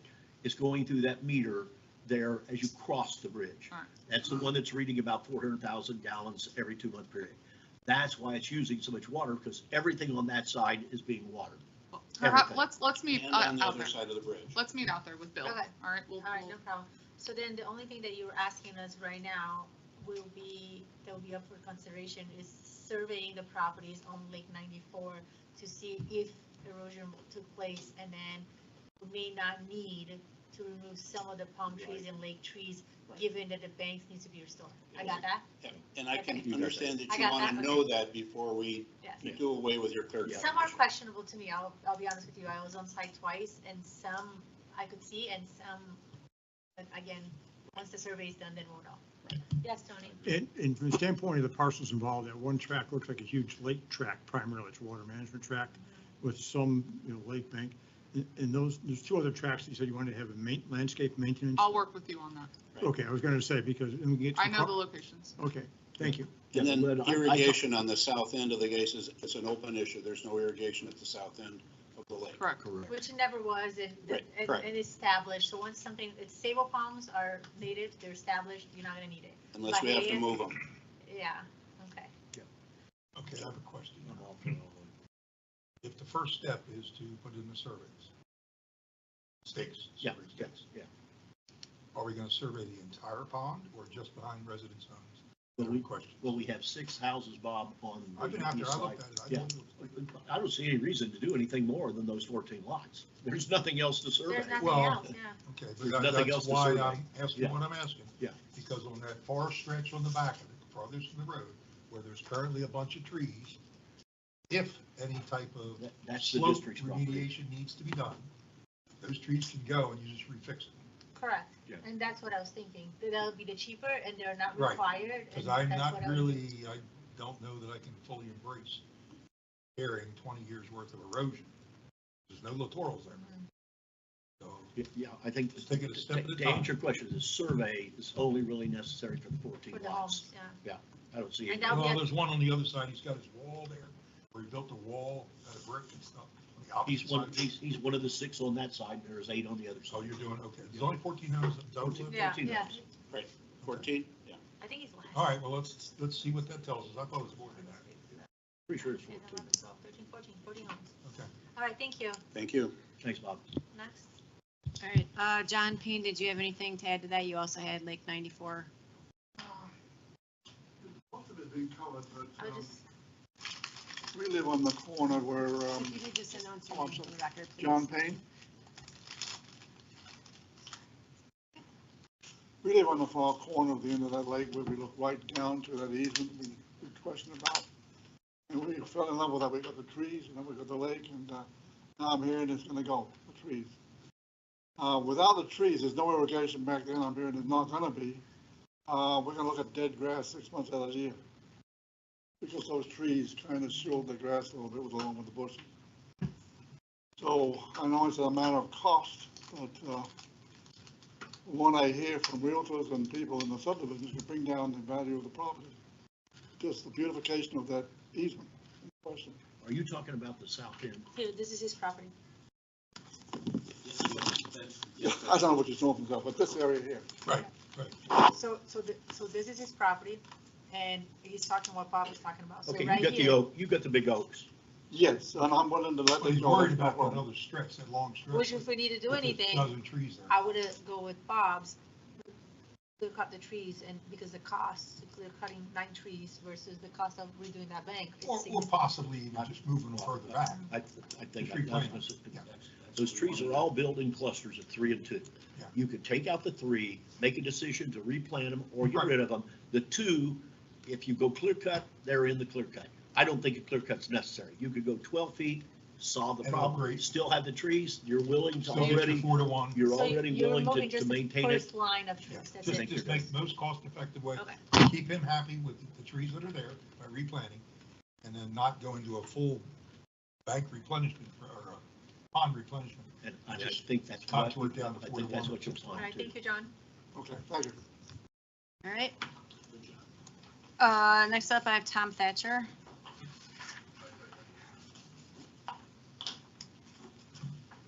My name's Tom Thatcher. I'm a resident of Mahogany Run South.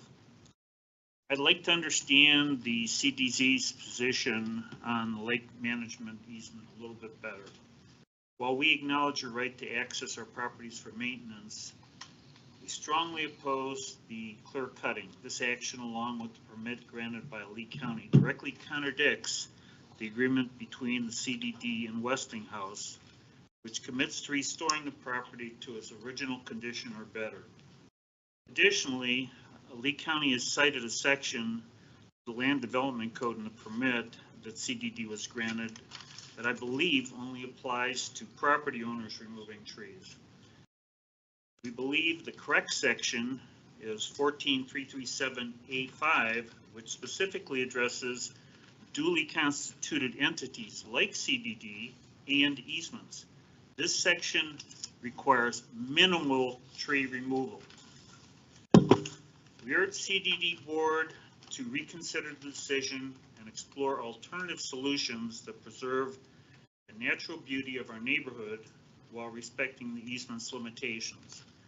My question to the board is, what information do you have that gives you the right to clear cut our properties that we're not aware of? Have you vacated the easement in some way? Because you have an easement on the agenda. What allows you to do this? I want to ask if you're done with your 3 minutes. Once you're done with your 3 minutes, then we entertain a question. Okay. So he's done, okay. All right, our final comment is from Rod Well, Seaton. I want to be Oh, able, I okay. just didn't want to interrupt him during these 3 minutes, and then Okay. he would not have enough time. So Tony, you want to, Yeah, I'm not sure what agreement he's referencing. I don't have all the code sites he's referencing either. But the district has a lake maintenance easement. That's called a dominant estate in the Florida law. I may own property, I have an easement, and my property is now the servient estate to the extent there's an easement on top of it. The easement and the easement holder, that's the dominant estate. And supersede the property? no, they can't interfere. The underlying fee owner, which is the servient estate, cannot interfere with the use, function, and operation of the easement holder's rights under the dominant estate, the lake maintenance easement. So if there is anything in the way of the district utilizing its lake maintenance easement for purposes of lake maintenance, the district has the ability to remove those interfering items. Okay. And that's what it. And I don't know what Cody's, I And don't that's know the what we've section, worked on and I don't know based what on. agreement he's mentioning. Okay. I'm not sure. Okay, I've been out there, looked at this. We now have the lake staked. and in my opinion, it clarified a lot. I am of the opinion that we can very simply, without getting in a lot of trouble, a lot of discussions, a lot of hatred, is take the clear cut, rescind that deal, and go back to 12 to 13 feet. I looked at the Tetra Tech plans. We're anywhere on a 4-to-1 to a 6-to-1 slope, and we're going back 1 foot elevation, okay, to the trench line of where we start the fabric, okay? So if we're at a 6-to-1 slope, which is the worst, that means we're going back 6 feet on 6-to-1. 6 feet of 20 feet, that still leaves 14 feet to have a clear cut. We no more need 14 feet than the man in the moon to do the work. They can do it in 12 to 13 feet. That eliminates one hell of a lot of things. There are stuff in certain yards that are going to be knocked out. What's that cost at approximately? I'm sorry? What's the cost on that amount of backfill? Or Well, this isn't a backfill issue here now. The backfill issue, I think Stephen will have, that he can do the calculations. I would say maybe 8 to 10 lots that had the stakes out in the water. That will And need. this is the point you get. This is what happens when you go back to these old plats. These lots are curvilinear, but the property description is straight line. So you go between 2 points, 2 in the water, like on my lot, and you've got the lot that goes out in the middle. What you're going to have to do, in my opinion, is just try to match it such that why do we want to take and go in and cut out that in the middle? Sure. That would just be stupid. So a lot of extra work. So fill in the 2 areas on the side to make it straight line and be done with it. But the issue is that, in my opinion, you can easily do all the work we need to do on the basis that we're going 1 foot in elevation, going back to the cut line, which is 6 feet. 6 feet out of 14, that leaves either 6 feet or 7 feet, depending on whether you go 12 or 13 foot clear. Well, we'll have the district engineer on for 10A to address Lake 109 specifically. I do have a question. I was on site visiting this property, Mahogany Run. Yeah, that did one's see- 9 feet in the water. Okay, I did see that there was a repair made there. I was there with Daniel. Did you see that a repair was made here to this? When Because I was able to. when was see- it done? I talked to Daniel about it because I saw that the fabric was there. So I was in the assumption there was something done in 2015 to Oh, no, up and down, 2015. no, up and down that lake, you're very visible. If the lake So level. I can tell that they did a repair, Yeah. and I was thinking, remember when Shoemaker was here, we were doing those point repairs with that fabric, and it looked like that. There are several places on 109 where fabric were visible. If the water level would drop, you'd see them real easy. But right now, because the water level's above control, you can't see them.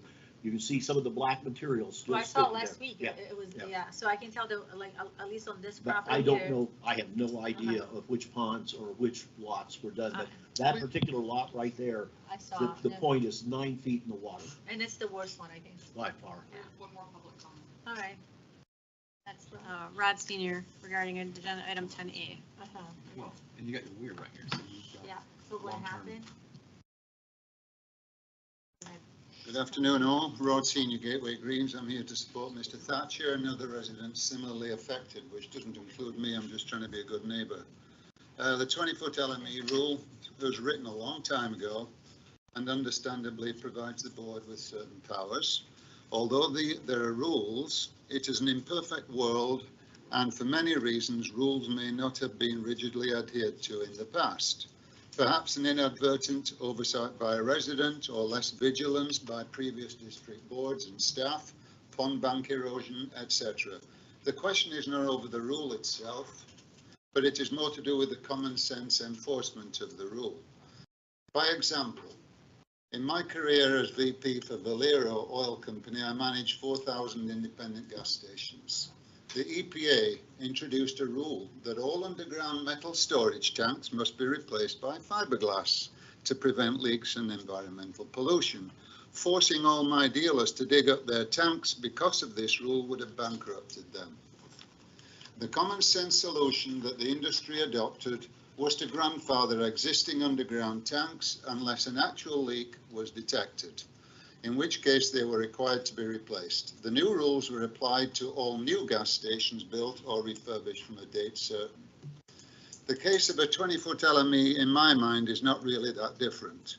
If this board decides on rigid implementation of the 20-foot rule, then by all means formulate such a new policy from a date certain. I am sure that Tony can draft a resolution with all the whereas clauses stating that existing obstacles inside 20-foot, e.g. trees and pool cages, may be grandfathered unless they are deemed to be a clear and present obstruction to your lake maintenance contractors. If they are, then they should be removed or relocated to comply. If they are not, then why not leave things be and avoid a witch hunt? This solution puts less pressure on your staff to wield a heavy hand on old compliance issues and cause unwarranted problems for our residents. Just want to say, I did mention this at the previous board meeting, Flavio, I think you were away. There are no minutes that I've found on the website for the evening public hearing on September the 19th. I haven't found them yet, and I don't know whether they've been posted in any shape or form. Because I'm concerned about your motion, Doug, I've mentioned to you that followed the Chapter 6 repeal motion, which is limiting this board to Chapter 170 in methodology, and I'm asking if you'd consider amending that motion to include 190 and any other applicable statutes. Yes, I'll talk to staff. Thank you. Thank you, Ron. Okay. Right, that's the only public that's the last of the public comment requests that I have.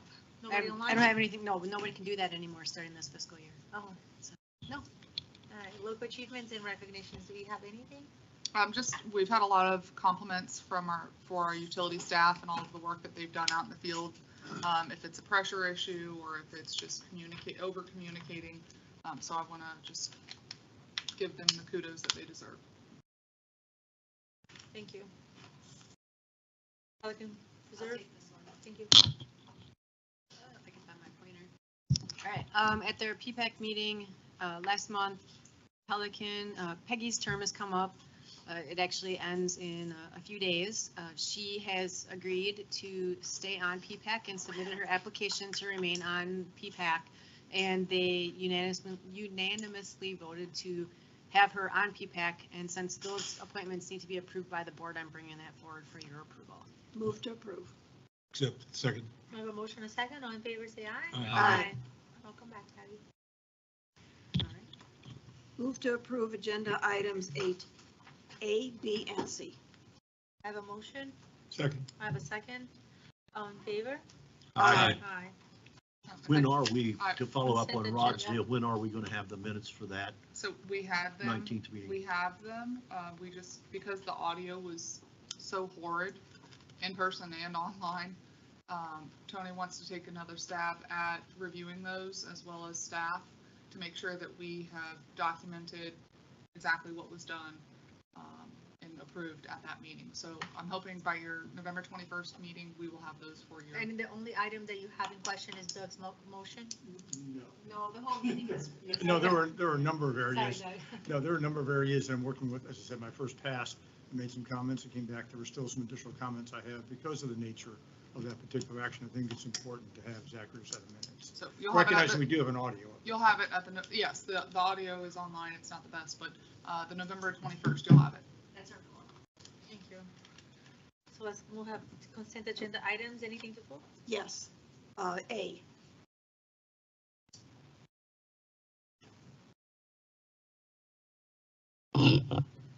Could you pull up the wording for agenda item So do we want to? 8, Do you want to 9A? make a motion to approve? Yeah, B and I'll make C? a motion to approve non-B, C, and D. Second.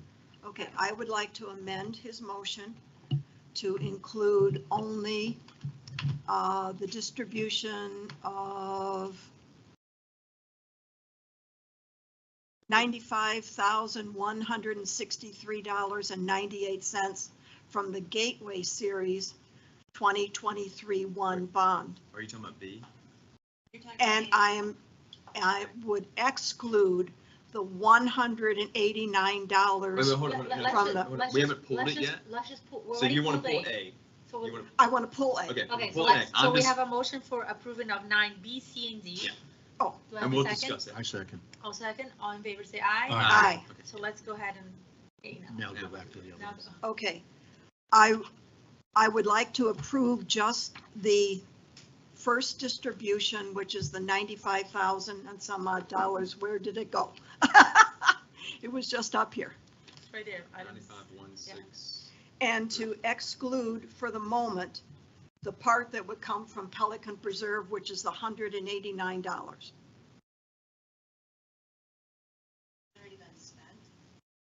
I understand that, but I would like that part to go back as an agenda item to PPAC, which meets next Thursday. Because PPAC and Pelican have now paid off the 2013 bonds. And that's why I asked you for, if you could give us an idea how much Pelican Preserve has spent out of the 2023 bond issue. Because I would like to give PPAC an opportunity to discuss whether they want this money taken from bond funds, which means they would still remain a part of bond funds, or if they just want to pay it out of their reserves, this $189. Do you see what I'm saying? Because if at some point Pelican wants to divest itself away from the CDD, they must have all their bonds paid off. We can't carry a bond obligation forward. So I want PPAC to discuss at their meeting next Thursday whether they want this money to be paid out of reserves, which would no longer be a bond obligation, or they want to continue to make it be a bond obligation. I get it, makes sense. Got it. And then they should make a recommendation to us and we can take up that $189 on the 21st. Okay, so then we'll make a motion to approve the Gateway part. And Yes. then pull the Pelican Park and bring that back on the 17th. On the 21st. 21st, okay. Right. That's your motion. That's my motion. I'll second. Okay, we have a motion and a second for discussion and then we'll get started. I have a concern because I'm trying to close out fiscal 24. This is the last disbursement for fiscal 24. It's $189. And we can start with fiscal 25 expenses. I'm trying to get your end closed out. It's only 2 weeks. I don't have 2 weeks. This is my last shot for fiscal 24. It's $189. We won't see it until April, and here in November, it's the last shot. I have to have all the stuff in because we have to have our side of it closed up by the end of December, which gives Sonia 6 weeks to get it done. By the end of December, this is No, only I November. cannot make any more entries after this week. This is my last chance to put something in there. It's $189. I mean, if that's what you want to do. I think that's fine, but I'm somehow trying the to world close will out. not collapse over $200. Okay. I agree. All right, we'll take it to PPAC. But I Oh, don't wait, know we if- have a motion and a floor and a second, so Right. we have to vote on that. Tony, do you have something? No, I was just going to say, you haven't voted yet. Okay, so I yeah. was just going to say. I'm Sorry, awake sorry. today. Okay, we have a motion. I'm gonna call it for a vote. All in favor, say aye. Aye. Any opposed? Opposed? 4-1. I think they're just making sure I'm awake, that's all. Moving right along. District engineer. Good afternoon, everyone. Stephen Hi. Agapi, Tetra Tech District Engineer. So at the last board meeting, you gave direction to have Lake 109 staked so that it was easier to see where the property lines were and the lake maintenance easement was. That work has been done. Surveyor confirmed that the points that we were using were within inches of what he discovered in the field. So we used that information. We double checked to make sure all the trees that were in the LME that were called out for removal were based on the field data. That all checked out. Then we looked into the amount of erosion and which areas may require additional fill so that the property line would be located at the control elevation when the lake bank is restored. So what we found was that for all the properties, as long as the property line or the property corner that was found was within 6 feet of the edge of the lake bank that during the normal course of restoration, the property line will naturally fall onto the control elevation. There is one case, which we've talked about, near the wing wall by the weir, where the erosion is greater. It's about like 9 feet, and that area would require additional fill.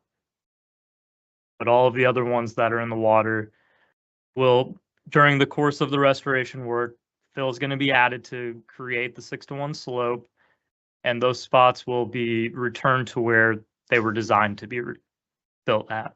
Oh, so that's easy. So we only had one area. That, yeah, I think it's about, what, about nine lots or ballpark, Stephen, really impacted Yeah. by this? Yeah, some of them were not very far out. Some were like a foot, some were 5 feet. It was that first one at the north that's the worst. Yeah. So The second component of this, I agree with what he's got. The second component of it is the issue of the clear cut. So before you go to that, I was talking with Stephen, and considering that their original survey was within inches of the actual surveyor that went out and hit those, that property corner by the weir, if there is a cost change, because the bids are due on Friday, I don't want to extend the bids. We're going into dry season. We have contingency. We can address it via change order with the contractor once it's awarded. I'd rather not delay. I'm fine with that. Yeah. Well, the only thing I can see is that we're not at control yet even. We're above control. Yeah, oh, I know. And you're going to get more water. The issue is the only way we're going to work on that pond anywhere in the foreseeable future is we're going to have to open up the weir. Yeah, understood. But I don't want to slow paper. I don't want to slow. Yeah, I understand that, but I just want to make sure that I'm not worried now about what the design is, because I think we've got that now within reason. The issue is the actual construction. That's where we're. So this is a property that I kind of want to take back the concern that Bob had. So when I visited this property, they do have, and I went to look back the area year after year. It looked like what started as a washout from in between the property, just how the velocity of the water was just coming so fast, and then gutters on both properties. And then I noticed a somewhat newly installed French drain within the property. So that's one that we definitely have to make sure. I think both properties, Ed, have time to get let them know. Bubble ups. Yeah, I mean, the experience we had on Pond 36, you can pump these things down, not only quickly, but. This is the flowway. That's the Oh, it didn't problem. look like it. I thought it was. No, this is the flowway. Yeah. This is the main flowway. You've got a 108-inch diameter pipe Oh, connecting these I two didn't see ponds. that on Yeah. there, okay. Yeah. Never mind. And that's the problem with even opening the weirs. It takes forever for the water level to drop because basically all of the south side of Gateway, including the airport, is coming through this. All right. Okay, so basically from this discussion, am I taking that when the bids come in, they're going, based on the staking, there were not major areas of difference, and so the bids should be pretty close to what the actual costs are going to be? Stephen, is that what you want to say? Is that how you want to word it? Yep. Look, we're definitely going to have a change order at the that furthest north property. We'll just have to address that, once or if a contractor is selected, get a cost proposal for them to add additional fill behind that one home by the weir. And we don't have a bid right now. No, they're due Friday. But just to bring this up, 94, which was talked about earlier at, some decent length, is also attached to this lake on the same bid. So. Well, the thing jumping off this is if we're getting the bids coming in Friday, right now we got a little bit of a situation. The bids, as I understand it, are showing, and the plans are showing the clear cut. I don't know what the contractor's deal is going to be is if we change that clear cut to, by an addendum or whatever necessary, to change that back to say 12 feet, will that change his bid? It should, because he's going to have trees he don't have to take out. It would be a reduction change order. I'm sorry? It would be a reduction change order. Yeah, we always accept both. I hate this. I like to avoid doing change orders after the fact because usually you don't win. You don't win. Ed, how many projects do you have that don't have a change order on them? I'm sorry. How many projects are there that don't have a You're talking change about order on the them? other way around, the credit change order. Yeah. Suddenly, that I- whole job was 100 course. Just as Well, long. you'll be just- able to take it under consideration on the 21st when the bids come in. Well, what I'm trying to do is to be able to get back to the property owners to let them know what we're doing. Are we going to reconsider the clear cut, or are we going to kick it down the road? 'Cause I think 20 feet it was admirable at the time it was done. Like Rod said earlier, there's other options. So we have 12 out feet's of plenty of room to breathe. How many homeowners have reached out on this particular? I think it's only 3. 1, 2, 3, to Yeah, my I knowledge, think, yes. so then I think we stick with the 20, and then if the homeowners come in on a 101, and we do it, because I'm worried about permanent structures. So if we say, are we gonna just say 12 to 14 on trees only? No. So I would. It's 12 to 13, if it's in that area, it needs to be removed regardless of whether it's a tree or a permanent structure, it needs to be removed, period. You get outside 20 feet and all of a sudden we got a house right off the bat that's 4 or 5 feet into the LME. We're going to tell him to tear off the backside of his house? No. No, so that's what I was asking. He would be required to fill out an encroachment easement. And then Why, we'll vote on it. that is the stupidest thing I've ever heard.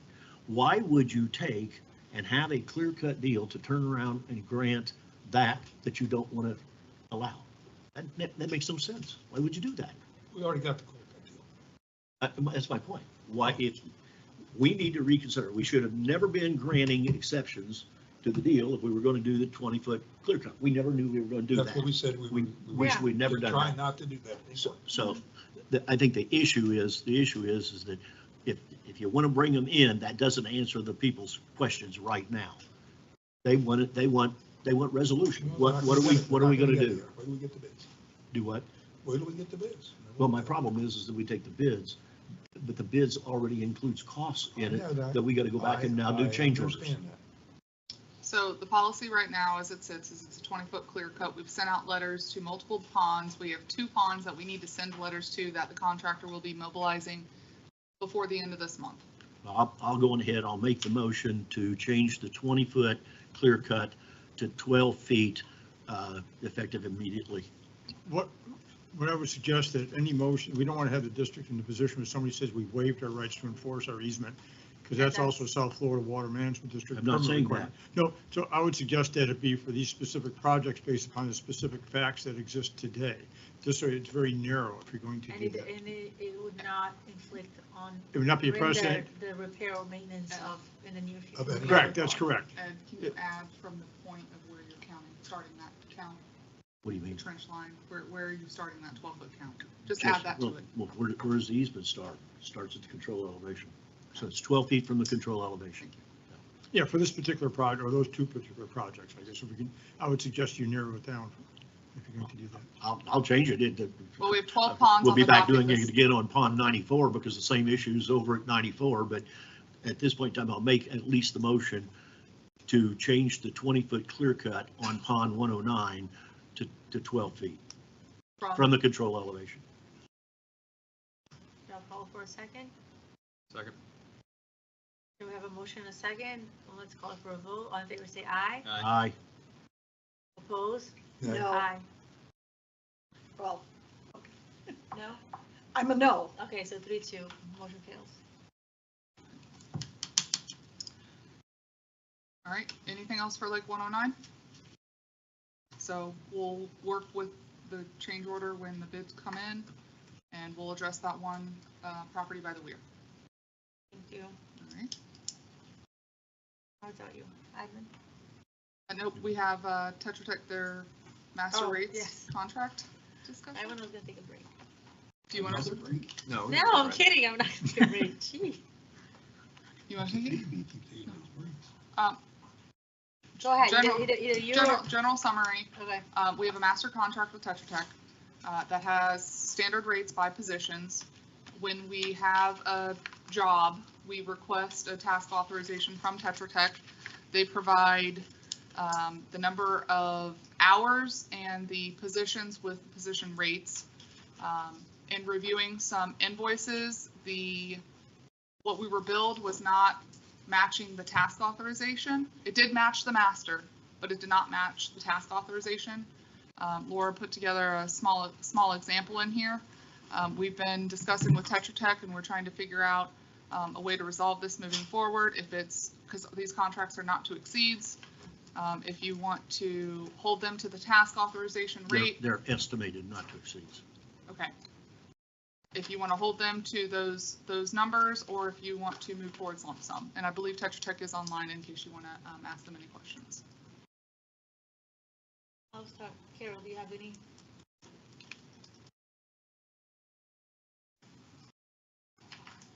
So the issue is that on some of the change order invoices, people that should have been, that were originally being billed at one rate level are being billed at a different rate level now, a higher rate level? Yes, ma'am. So on the screen as an example, Eric Phi, the rate for the task authorization was $205. As a project manager, the rate charged was $225. What was the rate for the contract? The rate for the project manager for the contract is $205. I verified that all of the rates that were being charged for the positions match the rates in the master contract. However, the positions that were being billed for on the invoices don't align with either the TA or the change order. So the rates that are being charged for the positions are correct, but the positions don't align with the TA or the change order. Okay. So for example, Madam Chair, may I? There's no senior architect one listed on the TA or the change order. So that's why there's no rate per TA, because that position doesn't exist on the change order or the TA. But the rate of $200 does match the rate that we agreed to pay for a senior architect one. I believe Danny Nelson is on. May I? Hey, I'm sorry. Let us board discuss it, and then we'll give you the questions because we'll be able to answer them ourselves. Go ahead, Carol. Okay, so this is a how many year contract? It's a 3-year contract. We're in the second year. So I can understand if somebody gets a raise or something, that they're now they want to be billed at a higher rate. But why would we have to pay for a raise instead? If they had give us as a range, like between 130 and 150, and then within that time either they get a raise or they're not, then it's flexible. But why would we pay? Well, because if it's a multi-year project, you want to keep the same people working on it that you already had working. Yeah, but that's typically that's not the way it works. So if I get a raise, I get a raise. My bill rate stays the same unless my bill rate changes with the client. Which you notify us, and then we agree to that. That's the solution to this. We're going to go round and around and around and around. This is a cost reimbursement contract. The cost reimbursement contract, we get from the contractor, and if you look at, go any book and look, you will not find a cost reimbursement contract with a not to exceed. It doesn't exist. It's called a lump sum. What you do that for is for budgeting purposes, to assist the owner. Where a mistake, I think, was made, and I've talked to Danny about this, was that up north, all the engineers, when they put together their exhibits for their schedule, Carol hit the nail on the head. You put a range.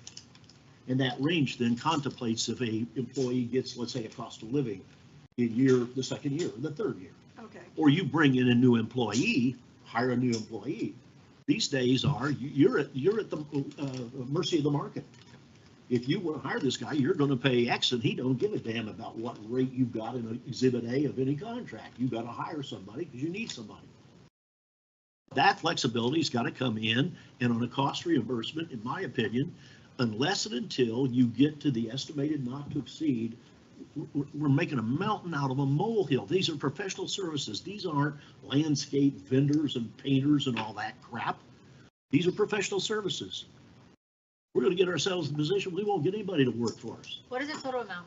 I'm sorry. I don't know because I can't align the positions with the TA or the change order because there's people with titles that are not included in either of those, so I don't know what the impact actually is. One of the things that I've done in the past is you establish your rate card. and your bill rate aligns to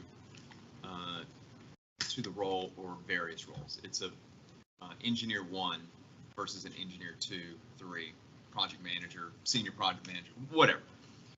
And that rate card, the way I've seen it is our vendors will give us, most time it's not as frequent as quarterly. Most time it's biannually. You get any updates to the rate card, for whatever reason. And that way it can be aligned. But I do think, to Laura's point, from an accounting perspective, we do need to make sure that our rates do align with the titles that we're, that we're looking for. That's just from an accounting that's what I'm perspective. trying to get. That's what I'm trying to get the answer.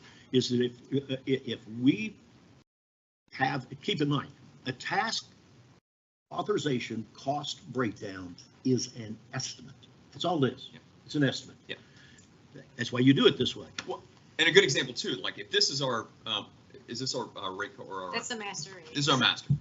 If I'm Tetra Tech, and Danny, you can hear me, I wouldn't put a code, and let's just say this is a code. Doesn't matter about position, it's a code.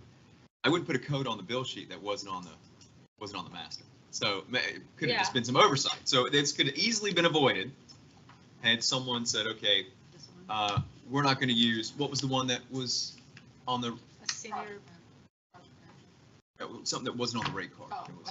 David Galan, whatever, the senior lead engineer. Yeah. Senior architect. Senior architect 1. Okay, if that's not on the rate card, we should be checking that. You could have thrown off anything, like, whatever it is, as long as it aligns, that's what matters. Because I've had many projects where you have one person that can be called 3 different things. Just depends on the scope of the project. So I think where we need to get to is, one, like Danny, let's just make sure whatever we put on the bill aligns to the master. And then maybe we should do maybe once a year, if something changes, whether it's inflation or whatever, you just submit a change request from the rate card for us to review and approve. And then we can determine, hey, your engineer 2 is not something that we want on these types of projects. It should be an engineer 1. And Danny, what you would probably say is, well, I can have an engineer 2 do it at half the time that I can do an engineer 1. So you should see that burn rate at 0.5 hours versus 1 hour. Okay, we can agree on that piece. What we're trying to do is what Laura, I think, is trying to do is keep our accounting in place and make sure that we're not overpaying for something because either, I'm just throwing hypothetically, that you've got resource constraints and you've got someone working on it that, maybe someone else could have worked on it for a cheaper rate. I mean, that's where I'm coming from. Where are we Are at? you asking for them to resubmit their invoices? I don't know how many, I wouldn't accept any bill that didn't outside. have a title that was on the master. I wouldn't accept it. And that's just me personally. So they could just read It's title. not, they match the master. Okay? You're saying the rate Don't change? match the task authorization. And the task authorization is not something that we prepare, it's something that they prepare and they tell us, this is what we need. They're And we saying, just like, for agree with it, example, so we this right agree here. with that, and then now it's changing. So they said, those are the people that we need. But is the rate, okay, so that only matters if the rate has changed. And so if you say you need position or position 1. We don't know the rate because they're not included in, that's the problem. Well, yeah, so. Say that again, Fluffy. We don't know the rate because the rate is not attached to the TA because they were not, so that's the problem. But it So should be then attached what- to the master, right? You mean for that one individual person? Yes. But the thing is, the titles aren't included on the invoice either. I had to ask for what those titles were. Because they don't include that, if you look. Well, we don't care about, yeah, we don't care so about then- people. Well, that doesn't help me with the billing. I mean, if I don't. Oh, but then We're gonna that would change- have just we're gonna confused change it because if you're just asking for the title, and to Doug's point, their title must be this, but they were working under something less. You know what I mean? I don't think. That doesn't matter to us. What But it duty, would, what because duty of they, the TA, they what- would, because the TA has a different price for different people. no, but what I'm saying is, whatever is identified as the need, I think what Laura's saying, or Chelsea, that's what needs to appear on the invoice. That, I agree to that, yes. Now, whether it's Steve is determined a project manager, an engineer 1, like, from a consulting perspective, you can have multiple, you can have multiple titles depending on what project you're in. But the two things that have to match up is one, the title has to be on the master, and that rate has to align also with the master as well. Now, you can say, hey, I put an engineer, just throwing these titles out, I put an engineer 2 on this, it's for 0.5 hours. We should call for an engineer 1 in the task authorization. You know, we were able to knock out in half the time because we have a more senior person on. Okay, as long as the numbers line up, it doesn't matter to me if we spend an hour at, you know, $200 an hour, or if we spent, you know, half that for a different resource. If that makes sense. Well, this is an estimate. It's a cost reimbursement contract. What needs to be done is you need to have the match. And if the match isn't there, you need a change order. It's that simple. You guys want to let Danny chime in? Yeah, go ahead, Danny. Danny, you there? Yeah, I'm here. I'm confused because I think everybody's saying different things. Let me just say that for the nearly 16 years that we've been doing work for Gateway, we've done things the same way, and this is just now after 16 years coming up. So I think what Doug's saying is basically in line with what we've done and what Ed's saying. So when we, which is typically I, develop a task authorization, I do the best I can to estimate which individuals might work on a project, the number of hours. As everybody knows, that's never a perfect science. Things change. Sometimes the authorizations don't get authorized for 2-3 months down the road. Conditions change, so the staff, who it may be, may be different. I have always been under the impression, which seems to be consistent with what Doug is saying, that the task authorization is an extension of the master, and the master includes the rate schedule. Or sorry, the master rates. We're not asking for an increase in rates. We're just simply asking that whatever individual we have matches the master, because otherwise I would have to put an hour for, I think we've got nearly 100 classifications. So if you want, I can put 100, individuals on every single task authorization, or I can simply do what we've done for the entire career, and that is reference to master, which the task authorization is a part of.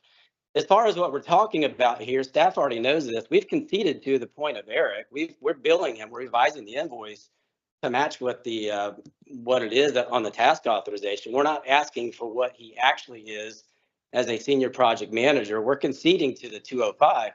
But at the end of the day, if we do what staff is asking, that we can't follow the master, those rates, and we can only follow the rates that are in the task authorization, those invoices that staff has in question are going to cost the district, it's a not to exceed, so it doesn't really matter, but those specific invoices are now going to cost the district about $5,600 more, which is kind of dumb. And to Doug's point, if I estimated that an engineer 2 might work on it, but I had an engineer 1 available that could do the exact same thing for the same, for the same time and save money, why not do that? But I'm just looking for direction on what to do. But I've been told by staff that not only do I have to have the exact individuals and the exact rate classifications, but the exact hours, and they have to match. So I'm not a clairvoyant. I can't estimate that Joe Smith is going to be an engineer 1 and he's going to bill 4 hours to it.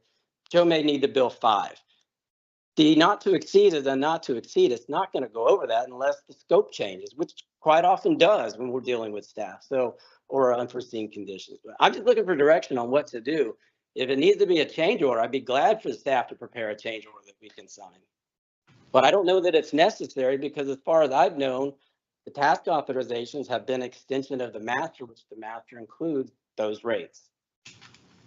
Is this coming down to a dispute between staff and Tetra Tech?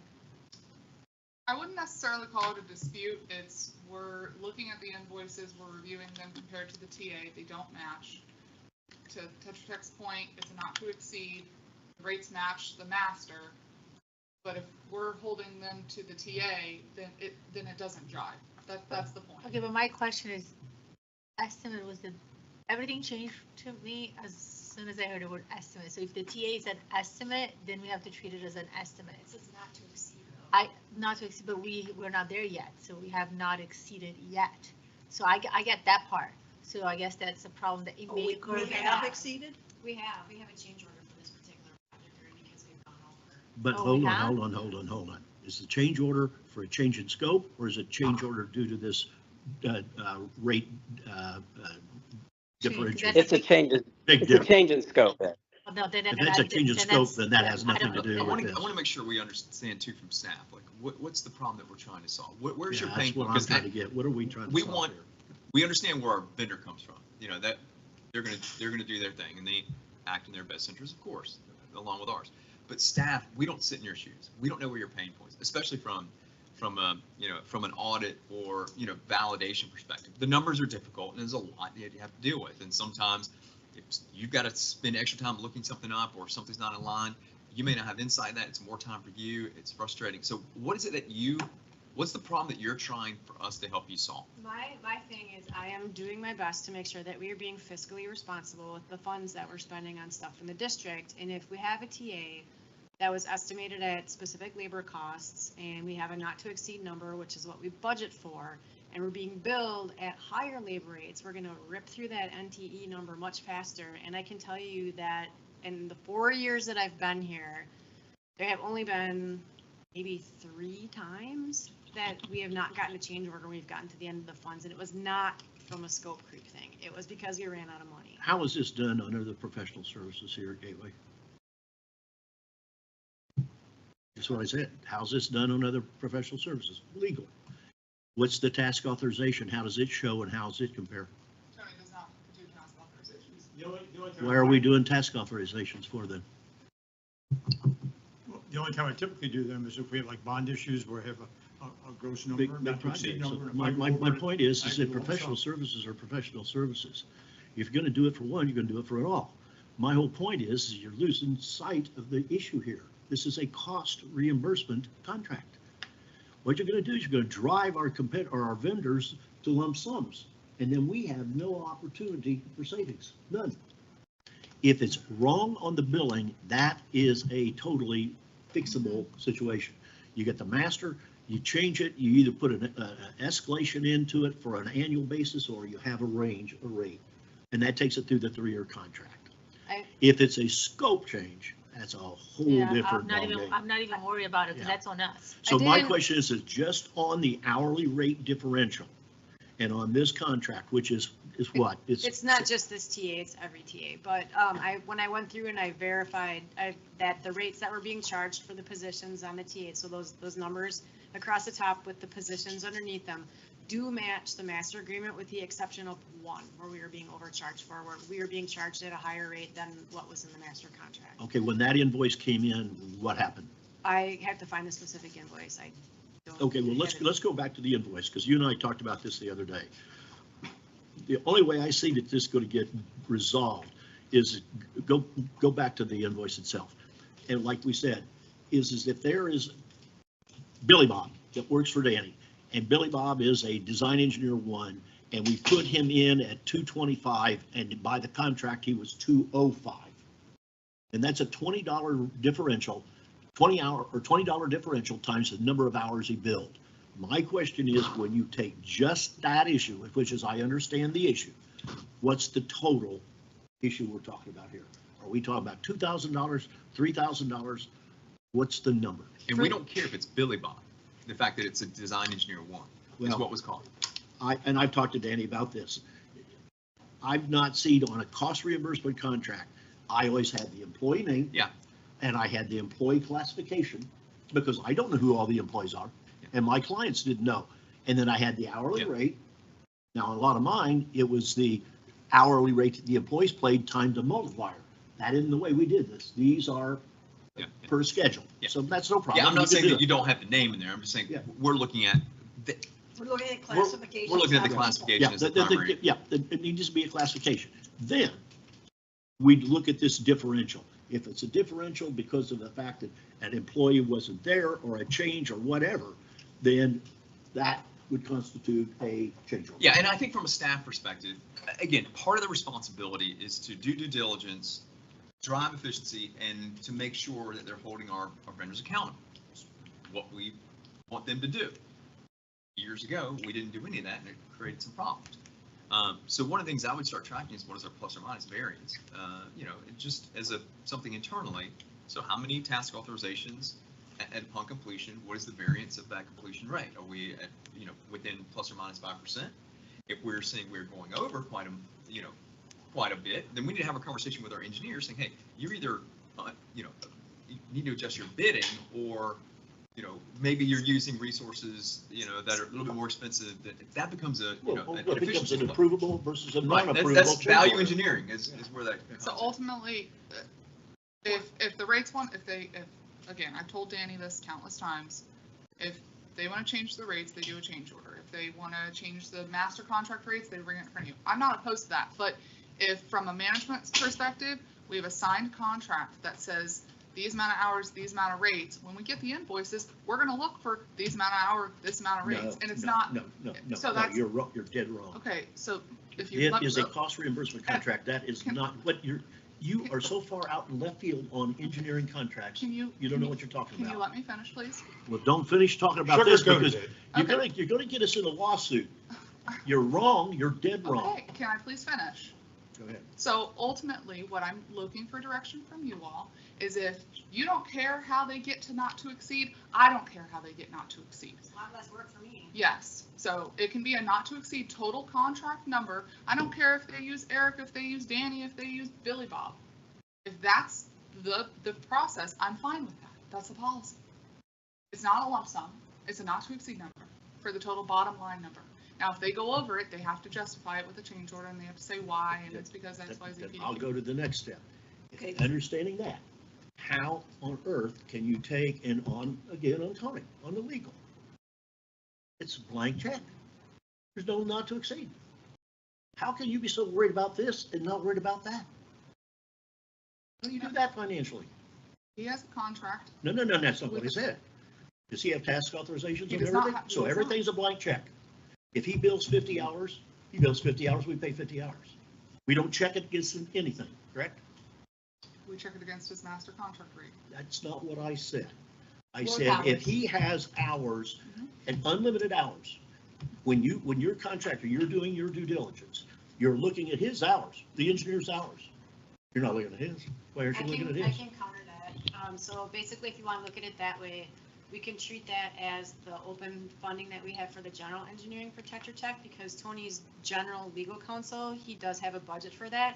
If he is assigned a specific project or tasked with a specific project, he gives us a not to exceed number. He will give us an amount for that. Okay. Same as Tetra Tech does. So with we their have, TAs. so we Yes. get a task authorization What's not, on the legal with a Yes. man-hour breakdown, classification, Yes. employees and all that. yes. Okay, you're good. Okay, so the purpose of this discussion is to give guidance and direction, Yes, correct? If you're Okay. fine with me just going Then past Carol one has a Pancall- total of $10,000 in labor, and when we get to that, then we're good. That's great. Then Carol Pancall in this instance supports staff.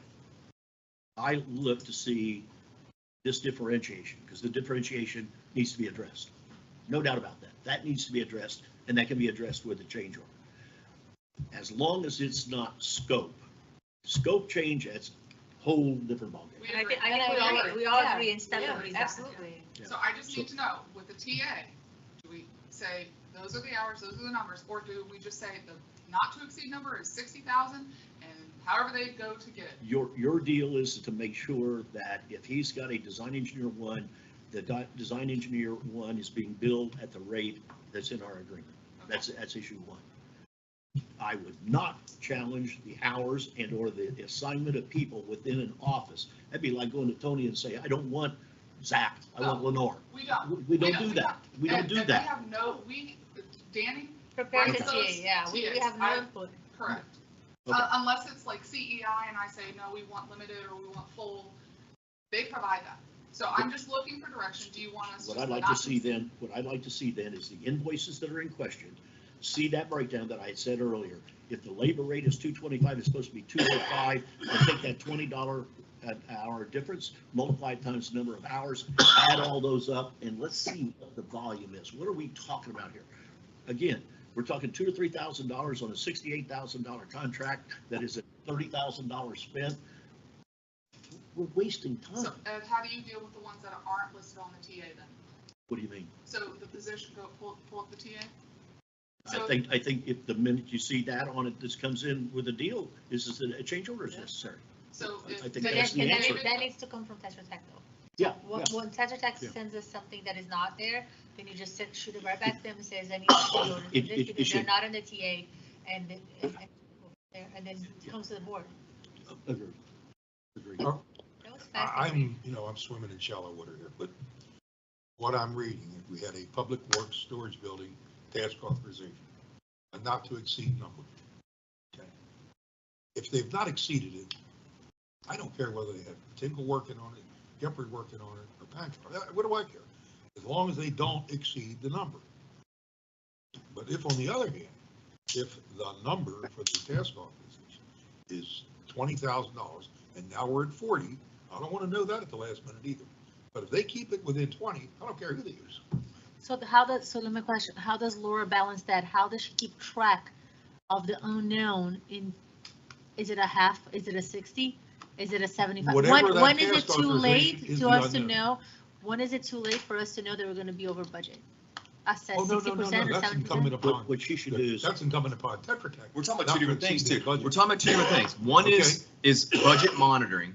The other is invoicing aligned to the task authorization. Correct. Part of staff's issue is we're getting invoiced for items that are not in the task authorization. They might have stayed within budget, but the things that they're calling out isn't what was called out in the task authorization. But if they're under budget, I guess I really don't care. Well, I mean, I think, That's my question. yeah. Well, That's kinda where I'm at. and that's accurate to a point, but what we want is, and I understand how task authorization and estimating goes.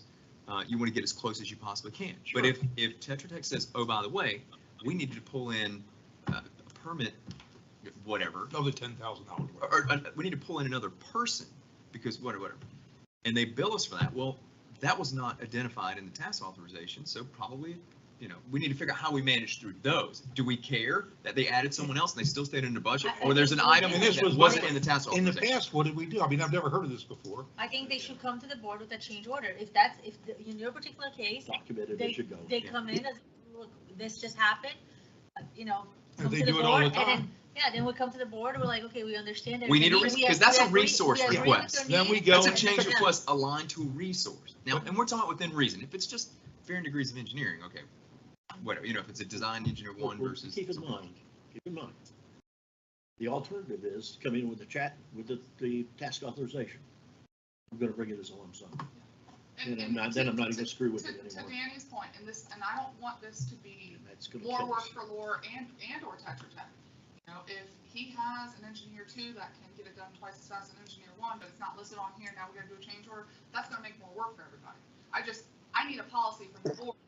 If it's the NTE, like Bob's point, and $60,000, and you don't care how it gets there, and. I unless do he not goes care over how it. they get there. And I whether they call applaud it a Laura one for or two bringing or this three. to our attention because that's part of her DNA Absolutely. is to There's nothing wrong with us. making hold this people fair. accountable, make sure the numbers add up. What we're saying is, yes, that's important, but we're more focused on making sure that we stay within the not to exceed. Some of the little stuff to get there, Yeah, if we're gonna spend okay 10 to have a hours- little bit of gray there. If we're gonna spend 10 hours So checking an invoice against the contract, Yeah. that's a waste of time. And honestly, I know you're shocked, I have a spreadsheet that I have all the task authorizations on when they come in, and I list the task authorization, what the project is, and they normally have multiple tasks throughout the task authorization, and there's a not to exceed for each one. And as the invoices come in, I track them on the spreadsheet. So like, I know when we get to like 90% of a task, or when we're at 70% of a task. So it does, it automatically turns colors for me, and Chelsea laughs at me. But, so I'm already tracking those not to exceed dollars. My personal preference would be to just keep doing it that way. Like, I'm just trying to be responsible because I'm seeing those get flagged close to max much more quickly. Well, we than should they never were in have the to do that. past. So, If I was when I manage projects with vendors, we have certain check-ins and my vendors are responsible. When you get at 75% budget, you need to let me know. And you need to let me know, are we in good standing? Are we, whatever. Is there a problem? Right. If I've got to chase you because we're at 90% of budget and we're still 30%, to And you didn't completion, know it. and I've got to go to you, then that's a problem. Right. So maybe it might be some routines. And Danny, I hope, listen to this. This is what I think would be helpful. It's great that Laura manages this, but she's not overseeing and managing the project herself. She's not the project, manager on this. we need to make sure that Tetra Tech Well, is alerting us when we're getting hitting those thresholds. One of the other things that we changed recently with their most recent TAs was instead of having those individual tasks being not to exceed, I mean, ebbs and flows of the project. So if they had a little bit more design work but less administration, that money should be able to flow. So for us, it's almost Just the total. the total not to exceed, because I don't want to sit here and nickel and dime. I mean, yeah, that's our job. We're supposed to be managing and matching, and I mean, just like we hold the next guy accountable. You know, we got an estimate from them and they bill us more. We asked why. Well, that's reasonable. I'm looking for policy direction from you. Yeah. So I think we've given you the direction on, you know, we've got. I don't think it was clear for me. So I think one option was, does the board only care not to exceed? And then if the hours don't match, no big deal, As long as because it matches the the dollar master. amount, yeah. Or, yeah, I mean, to me, it must match the contract, even if it's not in the TA, it must Sure. match the contract. And if it's something that is additional, that is not in the contract, then it needs to come to us as a change order. We, the board, approve it and implement it and update the. If it's a TA. net new resource, and we're not talking Yeah. about just a slight variation No, in no, I'm family, talking about- no, we're I'm talking talking net about- new resource, Yes. and whatever's in the billing has to be on the master. Yes, and if there's suddenly there's a position that was not even in the original contract, it comes to the board, we do a change order, we add it. And then the final thing is if it is outside of the scope, I don't even care because most likely it was direction of us that we had a change. And then I would so expect a change order. Yeah. Exactly, So so I I, said, from the audit that I did of the rates that we were billed in general against the master agreement, everything aligned with the exception of one. And I don't have my laptop up, but I can get that to Danny and I rate to be like, this guy, you tell me this is his position, and for that position, it's supposed to be like $190 an hour, and we were getting billed at like 220 or something like that. So it was like, So there's only even one. in the master contract, that position is So supposed to be that's- $190. so that is something that it should But be. that at was the only thing that I found that didn't. And match that's the master. where Danny would say, well, this would normally take 1.25 But that, hours. no, I don't think you're understanding. So The it would be contract like and the in charge the are master different. contract. Yeah, okay, I see what So you're saying. then they have to eat that. So they overbilled for Yeah, the yeah. position. Yeah, okay, yeah, I understand. So, yeah. And just to be clear, Well, I would simply say our accounting screwed up on that and we'll just change it to what the right rate is. That's not a big deal, but that's not what we've been talking about for the last, month or so with staff. So if our direction is that we're okay to use the master, that's great. If it's not, then I'm going to put a half an hour for every 99 employees or staff classifications that I have, or I'm going to submit lump sum to you in the future. So hearing that we can bill off the master like we've done for the last 16 years is music to my ears, because I really don't want to prepare a change order on a $10,000 job just to change from an engineer 2 to an engineer 1. That's not a very good use of anybody's time. And that would have to go to the board, I would assume. So it'd just be another thing that you guys have to see, which is, again, a waste of time. And this is Eric Fye. I need to jump in just because, I'm hearing two different things on what the facts are. The position that Laura's speaking of that doesn't match, we are unaware of. The original correspondence we had, we identified each position on the invoice as being on the master, and that was stated earlier in this agenda item that everything matched, but now we're hearing that something doesn't match. So if something doesn't match, we'll correct it, but we're unaware of what that is. I found it yesterday when I was going through and comparing the rates that we were being charged to the master. Because previously I had only been tasked with verifying that the rates on the invoice matched what was on the TA. And then I took it a step further and took the TA rates and matched them against the master. And I just did that yesterday. So that's why this is the first you've heard of it. So Okay. the case Well, please get that to us. That was yesterday. Please get that to us and we'll correct it. rate on the master, it's different on the TA. No, it's different on the invoice. The actual So it bill. says like the an invoice. engineer one, it's one Okay, okay, position, okay. like an It's engineer only one one in is. Tetra Tech, it's Okay, only not- 6. okay, So not a I'll It's find it and It's not an issue. I'll put something together and get that to you, but I just found it yesterday, so that's why you are just hearing about it now. I found it yesterday afternoon. Doug, it was a mistake from accounting. That's an easy correction. Those things. We're not going to ask for the rate to be changed. No, and you guys have been great about that. I mean, Irata is wonderful. She processes that stuff right away. I mean, my preference would be just to honor the not to exceed. It saves everybody a lot of time. So, but but that's then, not. but then we're not going to be matching the invoices to the TA. For the hours I- or the The dollars? dollars, you have to for the The dollars. dollars, yes, but the dollars have hours, the hours, no way. That's how I'm looking at it. For the how can I hold that? How can I Because hold the that? hours aren't, the dollar's not gonna change the per hour dollars. What's gonna change is the hours itself. So the 290 will stay 290. But if Either it's he- gonna change for 1 hour or 2 hours. But if he bills for a senior engineer two, let's say, whatever, at 240, It doesn't matter because the master contract, that as long as, then you look back at the master contract, and if that's the price for the master contract, then you should be fine. So basically, Right? what you're saying, honor the not to exceed, and it doesn't matter how we get there. Pretty much, As but long as the rates yeah. that we're charging the Remember- invoice match the master. yeah, remember, we're, at least I hope, that we're working in a partnership manner with our engineering company and in a collaborative manner.